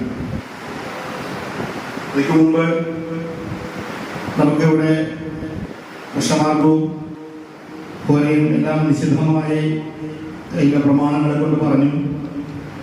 ഒപ്പം ഇതര പല ഗ്രന്ഥങ്ങളിലും ഈ വിഷയങ്ങളെ കുറിച്ചിട്ട് ശ്രീജാതകത്തെ കുറിച്ചും പുരുഷാതകത്തെ കുറിച്ചുള്ള ഫലങ്ങൾ പറയുകയുണ്ടായിട്ടുണ്ട്. ഭാവകുതൂഹലം, ശശാങ്കശാരതിയും ഇതിലെ ശ്ലോകങ്ങളൊക്കെ ഇവിടെ പ്രമേട്ടൻ നമുക്ക് ഉദ്ധരിച്ചിട്ടുണ്ട്. അങ്ങനെയുള്ള ഗ്രന്ഥങ്ങളിൽ ഇതര ഗ്രന്ഥങ്ങളായിട്ടുള്ള ഗ്രന്ഥങ്ങളുടെ പ്രമാണങ്ങൾ കൂടി നമുക്ക് ഉപയോഗിക്കുന്നതിന് തെറ്റില്ലല്ലോ, അല്ലേ? അപ്പോ അനവധി ജാതക പരിജാതകരുണ്ട്, ഭാവകുതൂഹലത്തിലുണ്ട്, ശശാങ്കശാരദീയത്തില് വളരെ വ്യക്തമായ രീതിയിൽ അനവധി കാര്യങ്ങൾ പറയുന്നുണ്ട്. അപ്പോ കുറച്ച് കാര്യങ്ങൾ മാത്രം പറഞ്ഞ് അവസാനിപ്പിക്കാം ഈ വൈകിയ വേളയിൽ. കാർവർണം കോമളാംഗം കനകമണില സത്രികിരീടുജുനാഭം കാർവേണീ ചന്ദ്രഭാരം സരസ്വതനയം കുഞ്ചിരി പൂമുഖാബ്ജം സർവാംഗം സ്വർണഭൂഷ പരിലസിതമയം തോത്രവേത്രാഭിരാമം സർവജ്ഞം രാമശിവസുതം ശ്രീമഹാ. കയ്യിലുള്ളതെല്ലാം നമുക്ക് തന്നു കഴിഞ്ഞു. പൂരം വെടിക്കെട്ട് പോലെ കാര്യമാത്ര പ്രസക്തമായ ഉദ്ധരണികളോടുകൂടി അദ്ദേഹം എല്ലാം തന്നു. അതിനെ തുടർന്ന് പാടൂരി പ്രമോദ് പറഞ്ഞൊരു കാര്യം, എനിക്ക് നോക്കി വിവാഹങ്ങൾ പരിച്ചതെന്ന് നമ്മൾ പരിശോധിക്കുന്നുണ്ടോ എന്നാണ് അദ്ദേഹം പറഞ്ഞത്. നോക്കി വിവാഹങ്ങൾ പരിശോധിക്കുന്നത് കൊണ്ടാണ് ജ്യോതിഷം നിലനിൽക്കുന്നത്. ഇത് ലോകം മുഴുവൻ പരിശോധിച്ചുകൊണ്ടിരിക്കുകയാണ് ജ്യോതിഷം ശരിയാണോ തെറ്റാണോ എന്ന്. പ്രത്യേകിച്ച് വിവാഹ ചർച്ച എന്ന് പറയുമ്പോൾ നക്ഷത്രപരിത്വം, പാപസാമ്യം, ദശാസന്ധിദോഷം, ഈ മൂന്ന് കാര്യത്തിലും ശരിയായി ഉള്ള ഒരു ഘടന നിലനിൽക്കുന്നതുകൊണ്ടാണ് ഇന്ന് ജ്യോതിശാസ്ത്രം നിലനിൽക്കുന്നത് തന്നെ. അപ്പൊ ആ ചോദ്യത്തിന് എത്രത്തോളം പ്രസക്തി ഉണ്ടെന്നാണ് എനിക്ക്. അതുപോലെ ജ്യോത്സ്യന്മാർ വിട്ടുവീഴ്ച ചെയ്യണമെന്ന് പറയുന്നതിലും എനിക്ക് താല്പര്യമില്ല. ആ ശാസ്ത്രത്തിലൂടെ പോകാൻ ഈ നിയമങ്ങൾ ബാധകമാണ്. കാരണം ജ്യോതിഷ ശാസ്ത്രത്തിൽ സബ്സ്റ്റിറ്റ്യൂട്ട് ഇല്ല. ഈ ശാസ്ത്രത്തിൽ സബ്സ്റ്റിറ്റ്യൂട്ട് വരാത്തിടത്തോളം കാലം ഈ ശാസ്ത്രം തന്നെ എന്നാണ് പൂർവ്വസൂര്യ ജ്യോതിഷ പരിഷത്തിൽ പറഞ്ഞിട്ടുള്ളത്. അതുപോലെ ചേർത്ത വിഷയത്തിൽ മറ്റ് വിഷയങ്ങൾ കൊണ്ടുവരുമ്പോൾ പോരയിലെയും പ്രശ്നമാർഗത്തിലും ജാതകാര്യത്തിലും മറ്റ് ഒരുപാട് കാര്യങ്ങൾ പിടിപ്പിച്ചു കൊണ്ടുവരുമ്പോഴാണ് ഇത് കോംപ്ലിക്കേഷനായി ചെയ്യുന്നതെന്ന് പൂർവ്വസൂര്യയുടെ പരിഷത്തിൽ 53 വർഷത്തിൽ കുറെ കാലഘട്ടം നമുക്ക് ഇവിടെ ഉണ്ടാകാൻ വേണ്ടിയിട്ടുണ്ട്. അപ്പൊ അന്ന് പറഞ്ഞത് കേട്ട് വെക്കുമ്പോൾ ഈ ചേർത്ത വിഷയത്തിൽ അനേകം കാര്യങ്ങൾ കൊണ്ടുവരേണ്ടതില്ല. പ്രശ്നം ചിന്തിക്കുന്ന കാര്യങ്ങൾ പ്രശ്നത്തിലും ജാതകം ചേർത്ത കാര്യങ്ങൾ ജാതകത്തിൽ കൊണ്ടുവന്നാൽ ഈ കോംപ്ലിക്കേഷൻ ഒഴിവാകുമെന്നാണ് എനിക്ക് തോന്നുന്നത്. പിന്നെ ബാലകൃഷ്ണ മാഷ് നവമേശ്വര സംയുക്ത സ്വഭാവയാസ്ത്രഹവിക എന്നുള്ള ശ്ലോകത്തില് പറഞ്ഞത് അത് നവമേ 9 ശുഭം നിന്നാൽ അത് പരിഹാരമായി എന്നാണ് പറയുന്നത്. ഇതിന് ഭാവ്യ അർത്ഥ നവമകഥ ഗ്രഹസുമില്ല പ്രവൃത്യ യുഗനിർവഹിക്കുന്ന സംശയം. അപ്പൊ പ്രവൃത്യ വരുമെന്നാണ് അത് നമുക്ക് ഇവിടെ ഉള്ളത്. മറ്റു കുഴപ്പങ്ങളൊന്നും ഉണ്ടാവില്ല. ജ്യോതിശാസ്ത്രത്തിൽ തൃശ്ശൂർ, കോഴിക്കോട്, എറണാകുളം, ആലപ്പുഴ എന്നുള്ള വിഷയങ്ങളൊന്നുമില്ല. ശാസ്ത്ര ഗ്രന്ഥങ്ങൾ അത് കേരളീയ സമ്പ്രദായ പ്രശ്നത്തിനല്ല. പ്രശ്നത്തിലേക്ക് ഈ അഷ്ടമംഗല പ്രശ്നത്തിൽ ചിന്താ പദ്ധതികളൊക്കെ കേരളീയ സമുദായം, കേരളത്തിന് പുറത്തു പോയാൽ ഈ അഷ്ടമംഗല പ്രശ്നത്തിൽ ചിന്താ സമ്പ്രദായങ്ങളില്ല. അത് കേരളത്തിൽ പോയാൽ അവിടെയൊക്കെ മറ്റു ചില രീതികളാണ്. അതുകൊണ്ട് മുഹൂർത്ത വിഷയത്തിലുണ്ട്. ദോഷേ അമീഭിരഖലേ രഹിതം മുഹൂർത്തം ലോക കലൗന്നരഭതേ കലുബന്ധഭാഗ്യാനും മാധവാചാര്യൻ മുഹൂർത്തമാധുര്യ എന്ന് പറയുന്നത്. അപ്പം എല്ലാ ദോഷങ്ങളും തീർത്തുകൊണ്ടുള്ളൊരു മുഹൂർത്തം നമുക്ക് കിട്ടാൻ പ്രയാസമാണ്. അതുകൊണ്ട് അതിൽ ഏറ്റവും പ്രധാനപ്പെട്ട നക്ഷത്രം, തിഥി മുതലായെങ്കിലും പഞ്ചാംഗേഷ് നക്ഷത്രമാണ് പ്രാധാന്യം എന്ന് പറഞ്ഞതുകൊണ്ട് നക്ഷത്രം, തിഥി മുതലായതിലെ ഏറ്റവും ഗുണകരമായി കിട്ടുന്ന നല്ലൊരു സമയത്തിൽ കാര്യങ്ങൾ നിർവഹിക്കുക, മുഹൂർത്തം നിശ്ചയിച്ചു കൊടുക്കുക. എന്നാലും അതിൽ പല ആശയങ്ങളും ഉണ്ടാകാൻ കഴിയുന്നുണ്ട്. അവിടെ ദേശാചാരത്തിന് പ്രാധാന്യമുണ്ട്. കാരണം ഈ മുഹൂർത്ത പദവി എന്ന് പറഞ്ഞ ഗ്രന്ഥം മുഹൂർത്തശാസ്ത്രത്തിലെ പ്രധാന വിഷയങ്ങൾ ക്രോഡീകരിച്ചുണ്ടാക്കിയതാണ്. അതിന് വ്യാഖ്യാനങ്ങളും പലതും വന്നിട്ടുണ്ട്. അതിലൊക്കെ കൂടുതൽ വിഷയങ്ങൾ അടങ്ങിയിട്ടുണ്ട്. ഇത് കേരളീയ സമ്പ്രദായത്തിലുള്ളതാണ് മുഹൂർത്ത പദവി. അതേ അവസരത്തിൽ മുഹൂർത്ത മാധവീയ മുതലായ ഗ്രന്ഥങ്ങളൊക്കെ ഉണ്ട്. അത് കേരളത്തിൽ പുറത്തുള്ള ആചാരങ്ങളെ ഉൾക്കൊള്ളിച്ചുകൊണ്ടുള്ളതാണ്. അപ്പോൾ കേരളത്തിൽ ഒരു പ്രതിഷ്ഠാ വിഷയമാകുമ്പോഴും ഒരു ഗ്രഹപ്രവേശന വിഷയമാകുമ്പോഴും വിവാഹ വിഷയമാകുമ്പോഴൊക്കെ തന്നെ ഈ മുഹൂർത്ത പദവിയെയും മുഹൂർത്ത പദവിയുടെ വ്യാഖ്യാനമായ വരദീപികയും ആസ്പദമാക്കിക്കൊണ്ട് നിശ്ചയിക്കുന്നത് തന്നെയായിരിക്കും ഉണ്ടാവുക. കാരണം അത് ആ ദേശാചാരത്തിന് അനുസൃതമായിരുന്നു. എന്നാൽ ഒരു വ്യക്തിയുടെ ജീവിതചര്യകളും അദ്ദേഹത്തിൻ്റെ ജന്മ സാഹിത്യമായിട്ടുള്ള വിഷയങ്ങൾ, അദ്ദേഹത്തിൻ്റെ കുടുംബം, പിന്നെ സഹോദര സഹായഭാവങ്ങൾ, ദാമ്പത്യം, സന്താന വിഷയമായ കാര്യങ്ങൾ, ഇതിനൊന്നും ദേശാചാരത്തിൽ ഒന്നും ചെയ്യാൻ കഴിയില്ല. ദേശാചാരത്തിനൊന്നും ചെയ്യാൻ കഴിയുന്നില്ല. അത് അദ്ദേഹത്തിൻ്റെ പിന്നെ ജനന സമയത്തെ വ്യത്യാസപ്പെടുത്താൻ പ്രാദേശികമായിട്ട് ചിന്തിക്കാനല്ലാതെ, ഉദയാസ്തമനങ്ങളെ അടിസ്ഥാനമാക്കി ചിന്തിക്കാനല്ലാതെ നിയമങ്ങളെ മാറ്റി തീർക്കാൻ സാധ്യമല്ല. ഇവിടെ വന്ന് ഈ പ്രബന്ധം അവതരിപ്പിച്ച ഞങ്ങളെല്ലാം അധ്യാപകർ ഞങ്ങളുടെ എല്ലാ കാര്യത്തിലും ഒരുമിച്ച് ഉപദേശങ്ങൾ തന്നും സ്നേഹിച്ചും പെരുമാറുന്ന കോലഴി വിജയരാഘവനുള്ള നന്ദി ഇവിടെ പ്രകാശിപ്പിക്കുന്നു. ഈ യോഗത്തെ നിയന്ത്രിച്ച വട്ടോളി അരവിന്ദനോടുള്ളതായിട്ടുള്ള സ്നേഹപൂർണ്ണമായ നന്ദി ഇവിടെ രേഖപ്പെടുത്തുന്നു.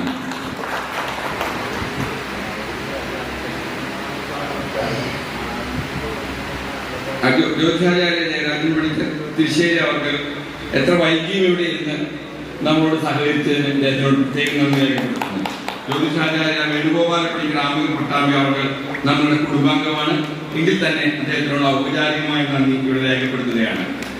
പാമ്പാക്കുട പുരുഷോത്തമ പണിക്കർ തീർച്ചയായിട്ടും ഇത്ര അടക്കത്തിൽ സംസാരിക്കുന്ന ഒരു വ്യക്തി, അല്ലെങ്കിൽ ധാരാളം നേരം സംസാരിക്കുന്ന ഒരു വ്യക്തി, ആ സമയ സാഹചര്യം മനസ്സിലാക്കി വളരെ പെട്ടെന്ന് കാര്യങ്ങളെല്ലാം തീർത്ത് ഇവിടെ നിന്ന് രക്ഷപ്പെടുകയാണ് ഉണ്ടായത്. അദ്ദേഹത്തിനുള്ളതായിട്ടുള്ള നന്ദി പ്രത്യേകം രേഖപ്പെടുത്തുന്നു. നമ്മുടെ എല്ലാ കാര്യങ്ങളിലും പങ്കെടുക്കുന്ന പ്രമോദ് പണിക്കർ വളരെ ഇവിടുത്തെ കുട്ടികൾക്ക് വളരെ ഉപകാരപ്രദമായിട്ടുള്ള പല സംശയങ്ങളും അദ്ദേഹത്തിന്റെ ആ പാണ്ഡിത്യം മറന്നുകൊണ്ട് തന്നെ പക്ഷെ നമുക്കായിക്കൊണ്ടായിരിക്കണം അദ്ദേഹം ഇവിടെ പ്രകടിപ്പിക്കുകയുണ്ടായി. അതെല്ലാം തീർച്ചയായിട്ടും നമ്മുടെ മനസ്സിന്റെ ഉള്ളിലുള്ളിൽ ഉണ്ടായിരുന്ന സംശയങ്ങളായിരുന്നു. ആ വലിയ വ്യക്തിക്കും അദ്ദേഹത്തിന്റെ പാരമ്പര്യത്തിനും ഞങ്ങൾ നന്ദി രേഖപ്പെടുത്തുന്നു. ജ്യോതിഷാചാര്യ ബാലകൃഷ്ണ പണിക്കർ ഷൊർണൂർ ഞങ്ങളുടെ കുടുംബാംഗമാണ്. അദ്ദേഹത്തിനുള്ളതായിട്ടുള്ള നന്ദി പ്രത്യേകം രേഖപ്പെടുത്തുന്നു. വിനോദ് പണിക്കർ താമരശ്ശേരി തീർച്ചയായും വളരെ രസികനാണ്. ആ രസികത്വം നിലനിർത്തിക്കൊണ്ട് തന്നെ അദ്ദേഹം സംസാരിച്ചു. അദ്ദേഹത്തിനുള്ളതായിട്ടുള്ള നന്ദി പ്രത്യേകം രേഖപ്പെടുത്തുന്നു. ശ്രീ പകര പ്രേമേട്ടൻ തീർച്ചയായും എല്ലാ വേദികളിലും വളരെ വിപുലമായും വളരെ ഒരു വലിയ പഠിതാവിനെ പോലെ വിപുലമായ പ്രഭാഷണങ്ങൾ നടത്താറുള്ള ആളാണ്. പക്ഷെ ഇന്ന് ഇവിടുത്തെ സമയക്കുറവ് മാത്രം കണക്കിലെടുത്ത അദ്ദേഹം വളരെ ചുരുങ്ങിയ വാക്കുകളിൽ അദ്ദേഹത്തിന്റെ പ്രസംഗം അവസാനിപ്പിക്കുകയുണ്ടായി. അദ്ദേഹത്തിന് അത്തരം കാര്യങ്ങൾ പ്രകടിപ്പിക്കാൻ സാധിക്കാത്ത ഞങ്ങൾക്ക് ഖേദമുണ്ട്. ഇനിയൊരു വേദി ഞങ്ങൾ ഒരുക്കുമെന്ന് ഇപ്പോൾ തന്നെ വാക്ക് പറയുന്നു. അദ്ദേഹത്തിനുള്ളതായിട്ടുള്ള നന്ദി ഇപ്പോൾ തന്നെ പ്രകടിപ്പിക്കുന്നു. ശ്രീ മാധവ് പണിക്കർ ഞങ്ങളുടെ കുടുംബാംഗമാണ്. അദ്ദേഹത്തിനുള്ളതായിട്ടുള്ള നന്ദി പ്രത്യേകം രേഖപ്പെടുത്തുന്നു. ശിവദാസ് നെല്ലങ്കര കുടുംബാംഗമാണ്. അദ്ദേഹത്തിനുള്ളതായിട്ടുള്ള നന്ദി ഔദ്യോഗികരുടെ പേരിൽ രേഖപ്പെടുത്തുന്നു. രമേഷ് പണിക്കർ അന്തിക്കാരനോടുള്ളതായിട്ടുള്ള നന്ദി രേഖപ്പെടുത്തുന്നു. വിനോദ് കുമാർ ചൊവ്വര വളരെ വിപുലമായൊരു അത് ചുരുക്കി എനിക്കുകൊണ്ട് 5 പേര് അവസാനിപ്പിച്ചതായിട്ട് എനിക്ക് മനസ്സിലായത്. എന്തായാലും അദ്ദേഹത്തിന് നന്ദി രേഖപ്പെടുത്തുന്നു. എന്തായാലും ഒരിക്കൽ കൂടെ ഈ യോഗത്തിന് എല്ലാവിധ സഹായ സഹകരണങ്ങൾ നൽകിയ നമ്മുടെ വലിയൊരു അണങ്ങാട്ടുകാർ സുഹൃത്തുക്കളുണ്ട്.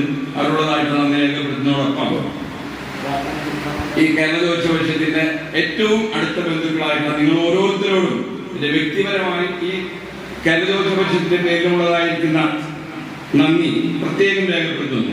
ഈ വേദി വളരെ വൈകിയ സമയത്ത് നമുക്ക് വിട്ടുതന്ന് നമ്മളോട് സഹകരിച്ച ഈ പാർട്ടി സമൂഹത്തിന്റെ അധികാരികളോടുള്ളതായിട്ടുള്ള നന്ദി പ്രത്യേകം രേഖപ്പെടുത്തുന്നു. ഒരിക്കൽ കൂടെ നിങ്ങൾക്ക് ഏവർക്കും എന്റെ അഗണിതമായിട്ടുള്ള നന്ദി രേഖപ്പെടുത്തിക്കൊണ്ട് ഞാൻ വാക്കുകൾ ഉപസംഹരിക്കുന്നു.